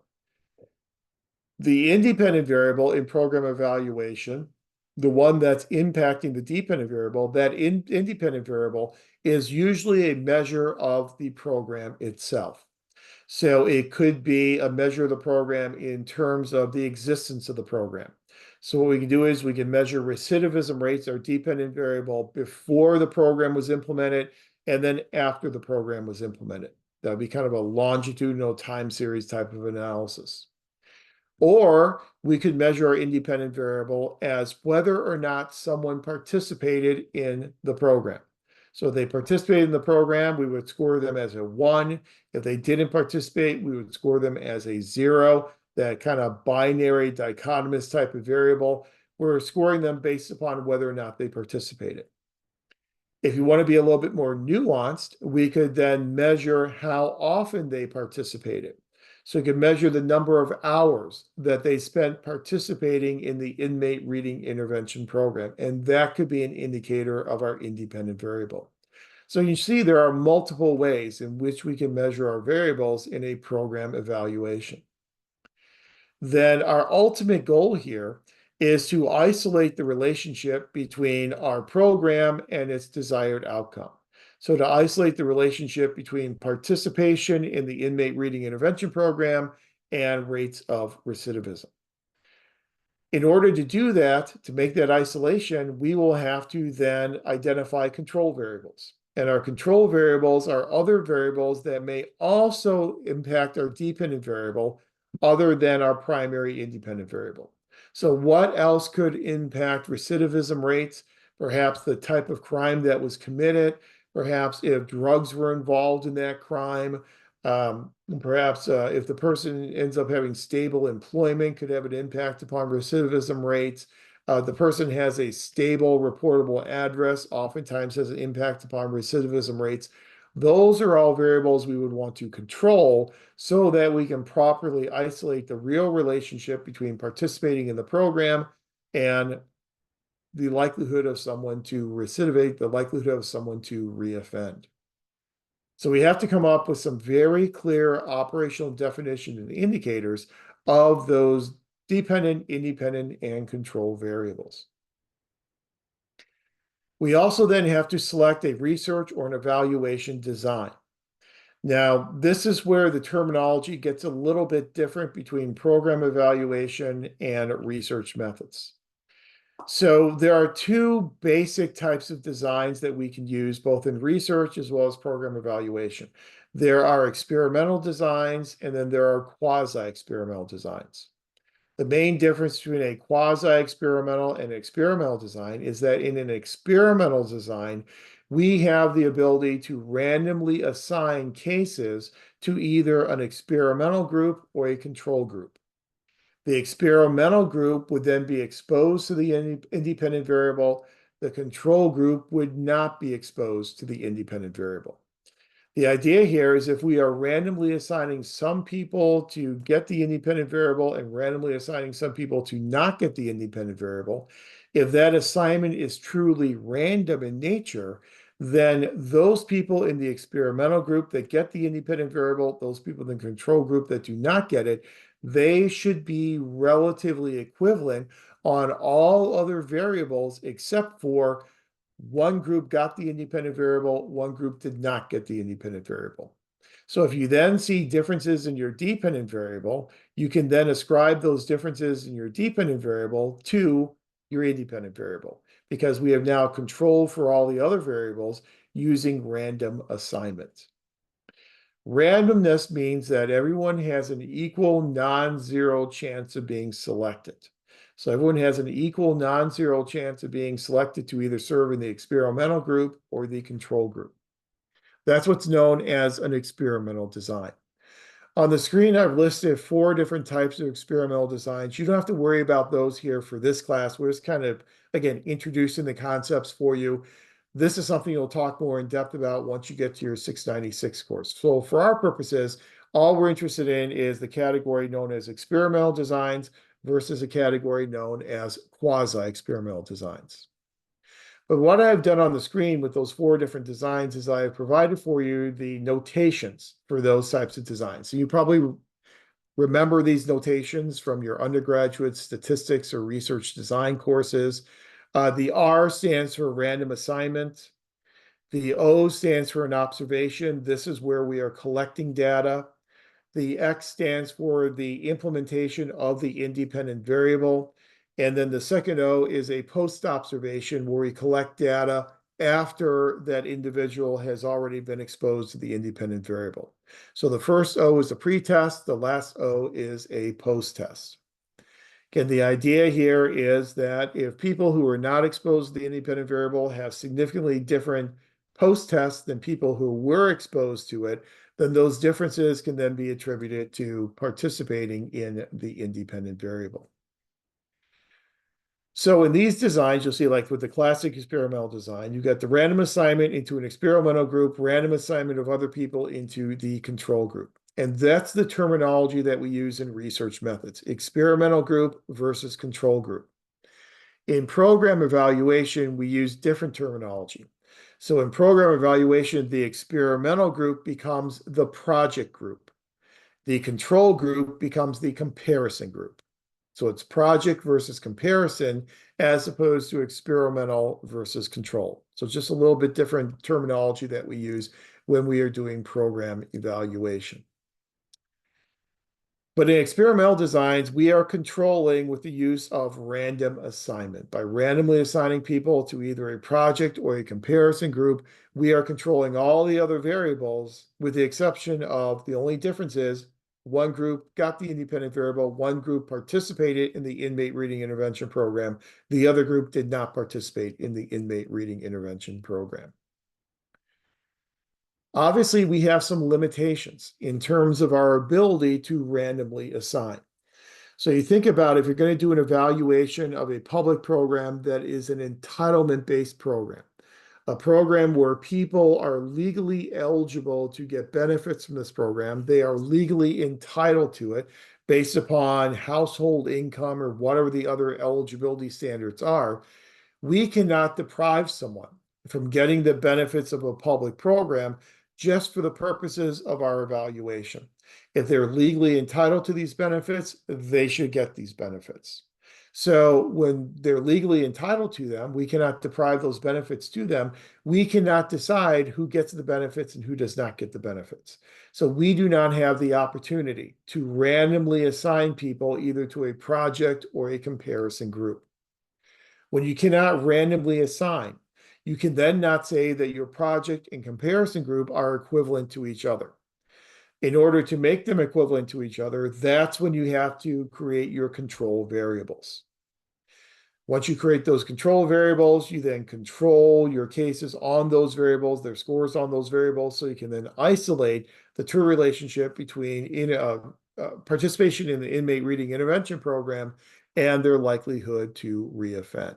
That's what's known as a quasi-experimental design. When you cannot use random assignment, you have to instead control through control variables and statistics. You are then using a quasi-experimental design. Quasi-experimental designs tend to carry the day in program evaluation because we as evaluators do not have control over random assignment. We oftentimes don't have control over when the program occurs. Programs occur whenever they, whoever says in the enabling legislation that created those programs, that is out of our control as an evaluator. So typically we're going to use a quasi as opposed to an experimental design. The next consideration is where are we going to get our information from for our program evaluation? And as you know from undergraduate research methods courses, we are limited in terms of our resources. And so therefore, we usually cannot collect our information from an entire population. So instead, we're going to collect our information from a sample. So the way in which we construct a sample in program evaluation is very similar to the way in which we do it in social science research. We can either use a probability sampling design to create our sample or a non-probability design. Probability sampling designs use random selection. So in a probability design, we are randomly selecting which individuals in which cases will then be included in our program evaluation. In a non-probability sampling design, we are not using random selection. So we're using something much more like a convenience sample, where if I want to know what MPA students think about the content in PPA 500, I'll ask all of you that tonight because we were all together this evening in a Zoom session. You may or may not be representative of the rest of the people in the MPA program. I don't know that. I'm just going to collect data from you because it's a convenient type of sample. So when you're doing a non-probability design without random sampling, it's going to be very difficult for you to extrapolate your results. So it's going to be difficult for us to say the results we got in this program evaluation are true for all the beneficiaries of this public program. If you want to generalize your results to a larger population, you're probably going to want to use more of a probability type of sampling design. And on the screen, I've listed 4 different types of probability sampling designs: simple random, stratified random, systematic, multi-stage cluster sampling. Just 4 different ways in which you can put together a sample using some aspect of random selection. Simple random will obviously give you the most representative sample, because in simple random sampling, you will have a sampling frame. That sampling frame will be a list of all the possible cases in the population that you are interested in. So it'll be a list of all the cases in your population. You then number all the cases in your population. Then using a random number generator, you will then randomly generate numbers and then use those numbers to select cases. So you randomly generate case number 356. You then go to your list and select case number 356. That case then becomes part of your program evaluation. This will provide you with the most representative sample you can possibly put together. The problem, though, is sometimes we do not have a sampling frame. We do not have a list of every single person, every single case in our population of interest. If we don't have a sampling frame, then that third one on the screen there, systematic sampling, may be a good alternative for us. So consider a situation where you are evaluating the health programs that are being provided by a local health clinic. This local public health clinic provides public health programs on an anonymous basis free of charge. So that's their mission. They provide free of charge these public health programs, and they do it on an anonymous basis. Since it's being provided on an anonymous basis, you don't have a list of the people who are using those programs. So therefore, as an evaluator, you position yourself outside the local public health clinic. You then interview maybe every 10th or 15th or 20th person who comes out the door, and that then creates your sample for you. That's what's called systematic sampling. The good thing about systematic sampling is you can use it when you don't have a sampling frame. Another good thing is that it does have some element of randomness to it because you are selecting every 10th or 20th person. You're not preordaining who then becomes part of your sample. The problem is that it is not purely random. Because if you're saying we're going to select every 20th person, that's going to be my skip interval. So I'll select person 20 and number 40 and number 60 and number 80. That means, for instance, person 19 and 21 then have a 0% chance of being selected to be part of this sample, which kind of violates the definition of random selection. So it ceases to be purely random in nature. Stratified random sampling, the second one I have up there on the screen. Stratified random sampling is good to use if there is a variable or characteristic that you think will be very important that may have a direct impact upon your dependent variable. So say, for instance, you are working in a local senior citizen home. And in that senior citizen home, they have had a problem with people falling, with residents falling and getting injured. So they have put together a program to try and help people avoid falling. And so they want to know what people think about that program, what residents think about that program. Well, people who've fallen in the past may have a different attitude about the necessary nature of that program as compared to people who have never fallen before. So you may want to take your sample and stratify it, divide it among people who have fallen versus people who have not fallen. So create one part of your sample for people who have fallen, one part of your sample for people who have not fallen. Randomly select people who have fallen, randomly select people who have not fallen to then be part of your stratified sample. The fourth one on the screen is one that we use a lot, and that's multi-stage cluster sampling. This is a sampling design and program evaluations that's really, really useful if you do not have a list of cases at the level of measurement that you are interested in. So say, for instance, you want to look at the impact of a program on households. You do not have a list of every single household in the state of California. You don't have that type of sampling frame. So instead, what you could do is a multi-stage cluster sampling approach. In multi-stage cluster sampling, what we would do is we would randomly select a random sample of counties within the state of California. From those randomly selected counties, we will then randomly select a sample of cities from that sample of counties. So that becomes another stage of your sample. Then from those randomly selected cities, we'll then randomly select a sample of neighborhoods from those cities, which then becomes another stage in your sample. Then from the randomly selected list of neighborhoods, we'll then select randomly a list of streets, and that will become another stage in your sample. Then from those randomly selected streets, we'll then randomly select households because we'll be able to get a list of households on those streets. And so what you've now done is you've gone from the state level to the county level to the city level to the neighborhood level to the street level, and then finally down to the household level. And now you can collect your information at the unit of measurement you want to collect it at, which is the household level. So it's called a multi-stage cluster sampling. It is random in that you have random selection at each one of those stages in the process. Census Bureau does a whole lot of multi-stage cluster sampling for a lot of the statistics that they report on outside of the every 10-year enumeration of the population that is required under the US Constitution. So however you put your sample together, it will depend upon whether or not you want to generalize your results to a larger population. If so, you'll need a probability type of design.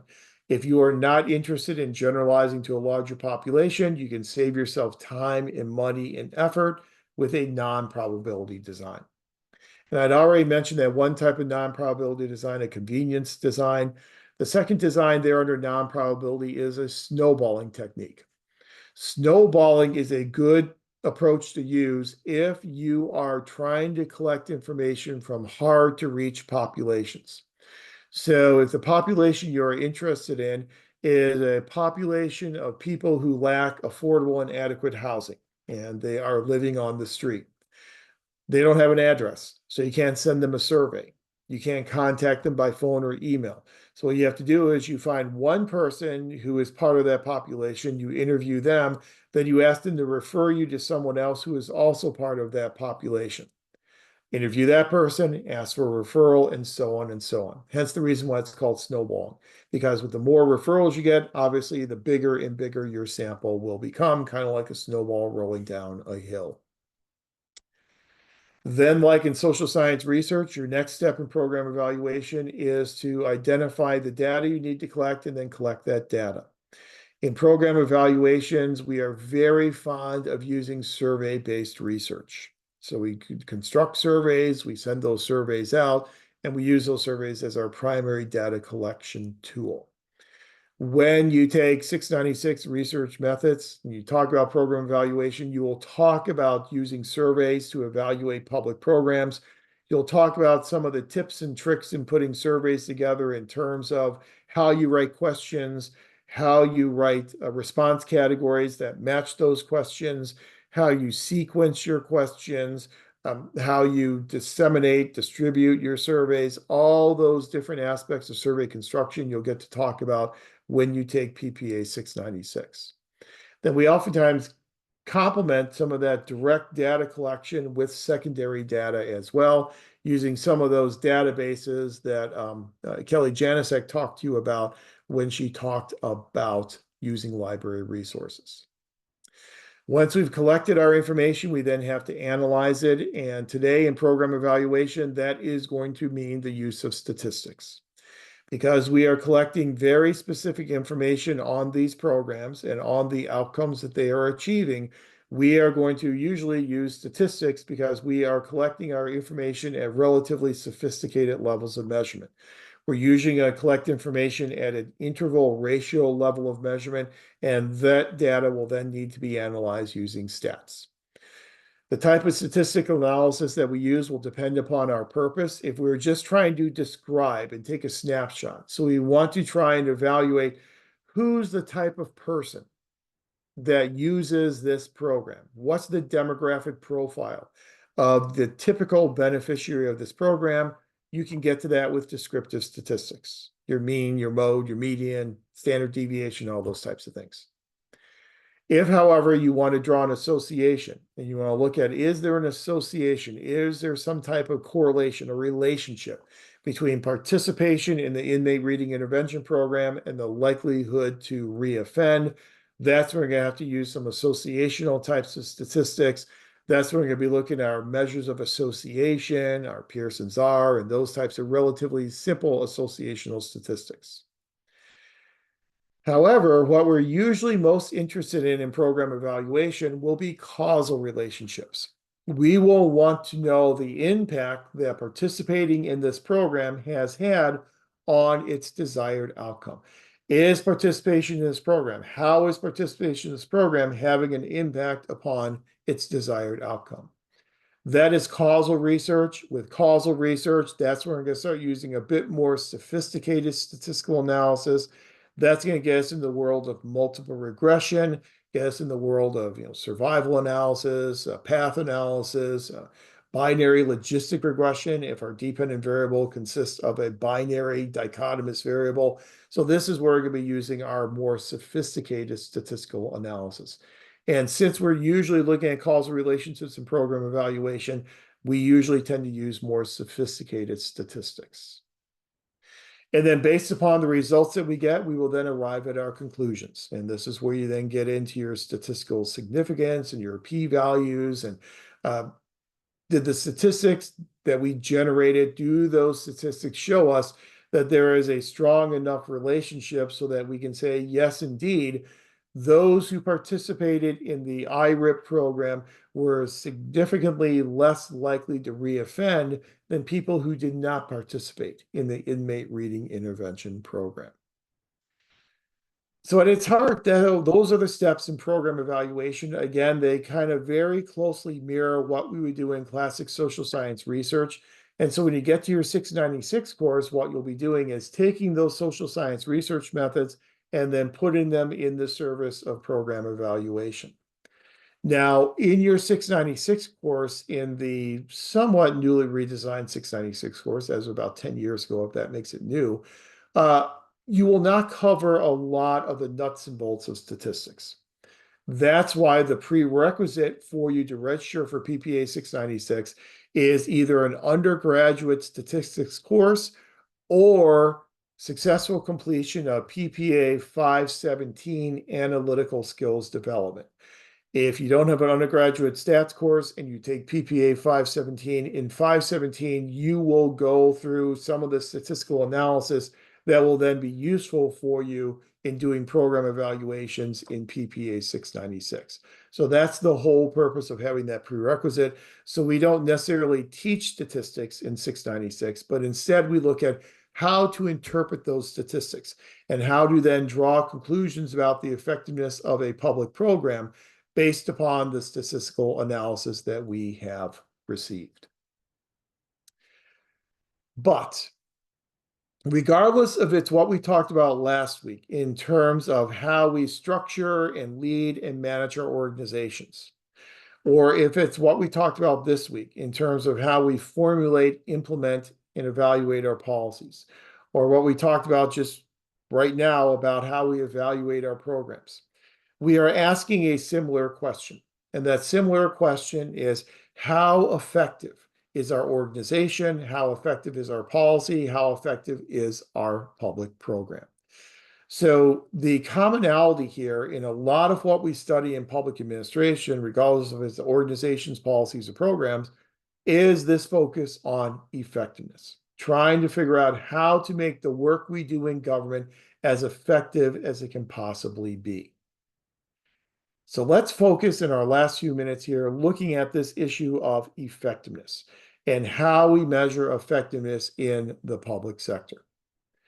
Usually, when we think about effectiveness, we think about effectiveness as how well are we achieving our goals? So, is our organization achieving its goals? Is our program, is our policy achieving its stated goals? So, goal attainment is the common way in which we usually discuss and measure effectiveness in the public sector. And indeed, that is our first model of measuring effectiveness, what's called the goal attainment approach. How well have we achieved our goals as an organization, a policy, or a program? But I want to introduce you to some other variations on how we can measure and achieve effectiveness in the public sector as well. So in addition to that first model, the goal attainment model, we have a second model, which is called the systems resource model, and a third model that's called the participant satisfaction model, and a fourth model that's referred to as the internal process model. So let's look at all four of those models of measuring effectiveness, talk about some of their similarities and some of their differences. So in this most common approach, the goal attainment model of effectiveness, this is the simplest approach, and it's based upon this link between our stated goals and effective. So we are effective if we are achieving our stated goals. The problem is sometimes it is too simple, in that its shortcoming is that it doesn't really consider a lot of complications. It looks at the output side of what our organizations are doing and what our policies and programs are resulting in, but it really doesn't take into account a lot of the complicating factors, such as conflicts between goals. Our policies sometimes will have multiple goals that they are trying to accomplish. Sometimes that multiplicity of goals means that the goals come into conflict with each other. When goals come into conflict with each other, the question naturally is, which goal are we trying to achieve? Which goal is most important for us to determine that we are being effective? When you think about it from an organizational perspective, organizations have different types of goals as well. Public organizations can have official goals, and they can also have what are called operative goals. Official goals are the long-term goals of the organization. So these are the goals that are going to be spelled out in your strategic plan. So the goal of an MPA program may be to equip students with the skills and competencies necessary to lead and manage in the public and nonprofit sector. So that's your goal, to make sure that you're providing students with the competencies and skills that they need in order to be successful managers. That's an official goal. It's a long-term overall goal. But in order to accomplish that goal, you may then have operative goals as well. The shorter term goals that you are going to accomplish along the way to the accomplishment of your long-term official goal. So in order to teach people the skills they need to be managers in the public and nonprofit sector, one of our operative goals may be to redesign the 696 research methods class to focus on program evaluation methods. So that's one of our goals. We're going to redesign 696, and the purpose of that is hopefully to better equip people to be successful managers. So redesign 696 is an operative goal. Providing people with the competencies and skills they need is a long-term official goal. So in organizations, when they have official and operative goals, sometimes it's difficult to really know what's official, what's operative. Sometimes operative goals don't always contribute directly to official goals.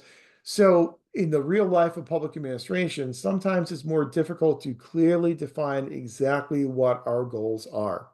If we cannot clearly define what our goals are, it's going to be difficult for us to use the goal attainment approach to measure how effective we are as organizations, policies, or programs.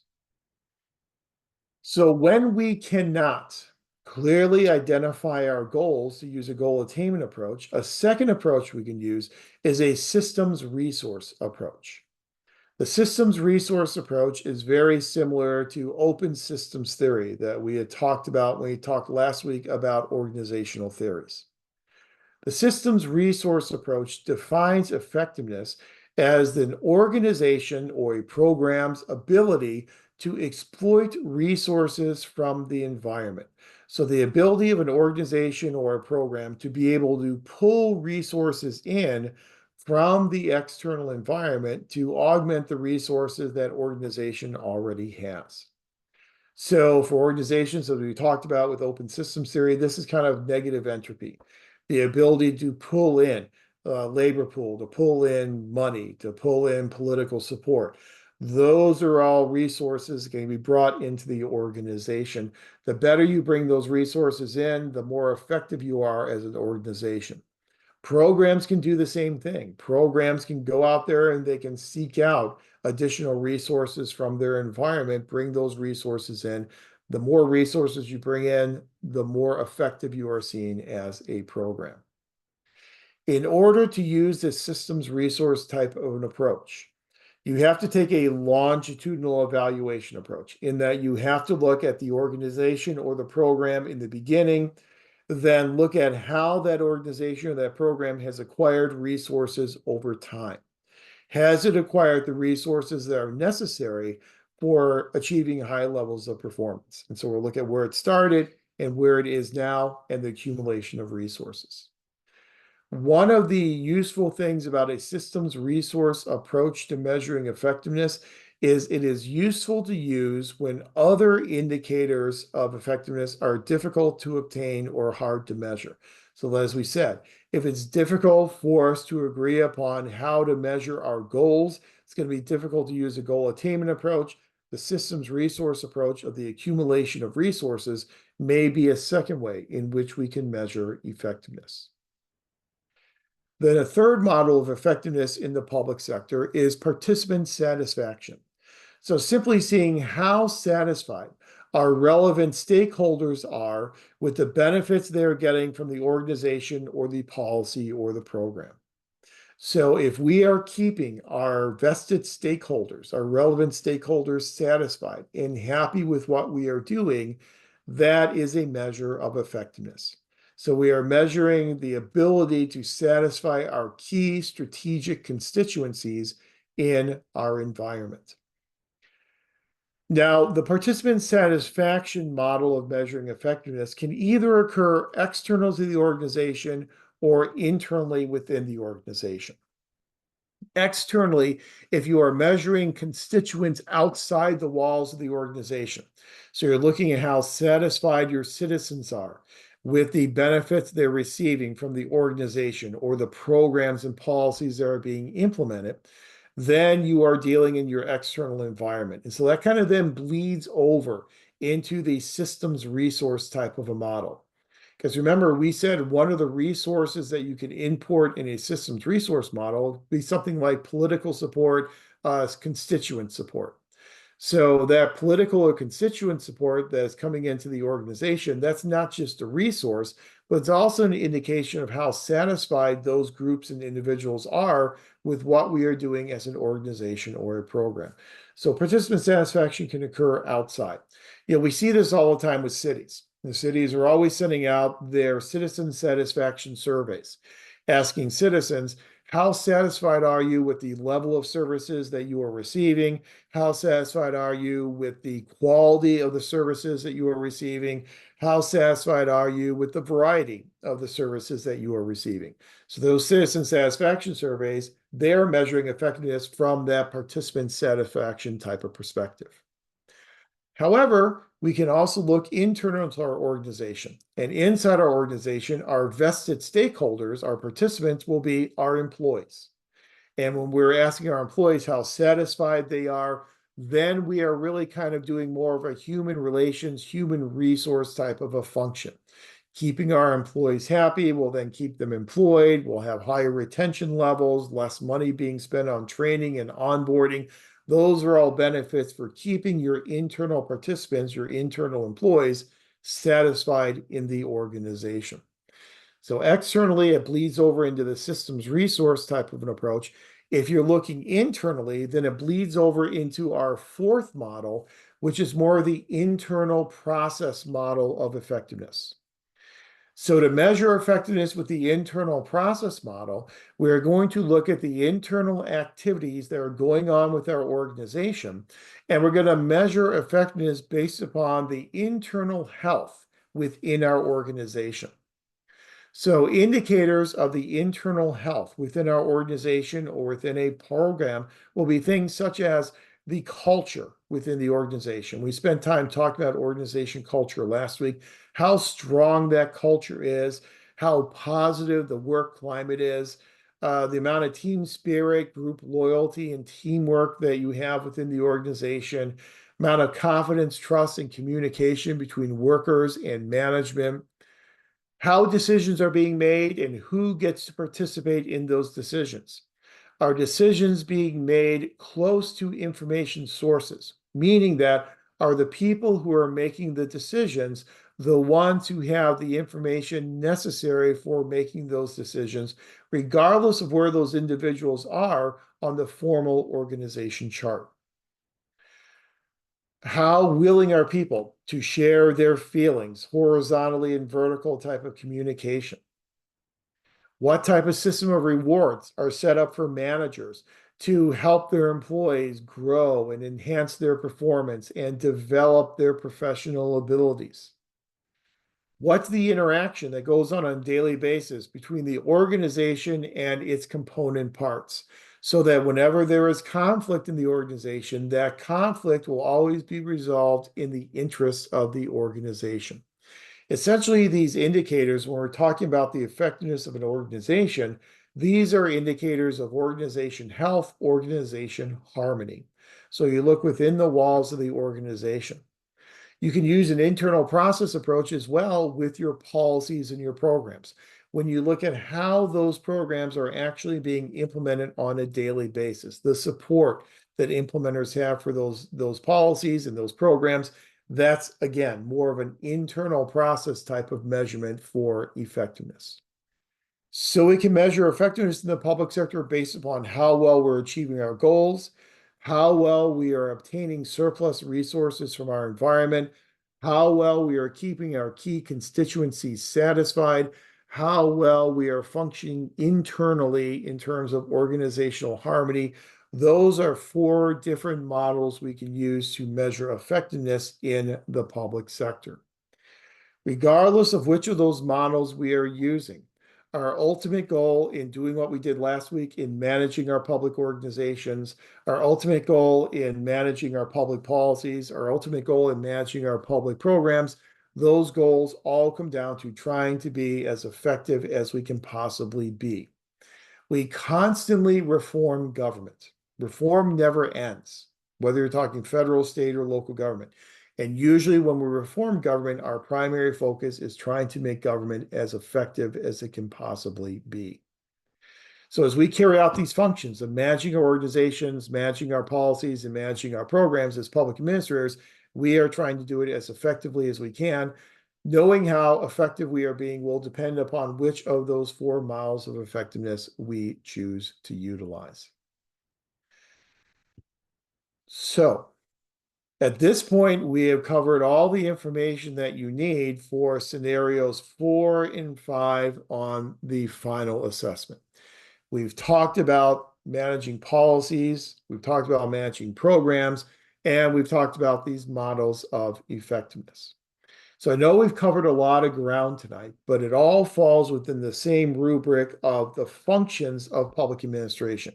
These are the types of things that we do as public administrators: managing organizations, managing policies, managing programs. Next week, we'll turn our attention to 2 more important functions of public management: managing human resources and managing fiscal resources.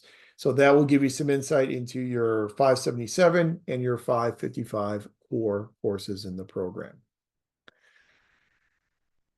Questions on any of this information? I know I've done a lot of talking tonight, but I really want to make sure we got through all of this information so you can at least get started on scenarios 4 and 5 on the final assessment. So any questions on any of this information that we have covered this evening? Hopefully it's all starting to kind of fit together now under this functional type of heading. And then, like I said, next week, then we'll get into managing HR and managing finances and kind of round out the functions of public administration. I don't think we'll spend a lot of time talking about performance management because we've kind of alluded to it here with our discussion of effectiveness and how we measure effectiveness. So I think just those last 2 topics of HR and matching fiscal resources will probably be good enough to get us through the remainder of the class, which is next week. And then you'll have 2 weeks from tonight turning in your final assessment. Next week, you have Canvas essay number 5 due, and then that should wrap up your assignments, wrap up the course. If you have not turned in your midterm assessment yet, please do that by midnight tonight. And I'll try and get that turned around for you by sometime tomorrow. And in 2 weeks, once we hit the 15th, we are then done with this course, and you can move onward and upward if you have a second half hybrid course and devote your attention to that course or whatever you want to devote your attention to. That's the beauty of these first half hybrid courses. Okay, well, thank you for being here tonight. Thank you for your attention. As you go through the recording, you go through this information. If you have any questions at all, send me an email. I'm happy to clarify any of those questions as you work on your final. Any clarifications needed, send me an email. Happy to answer those questions too. Okay.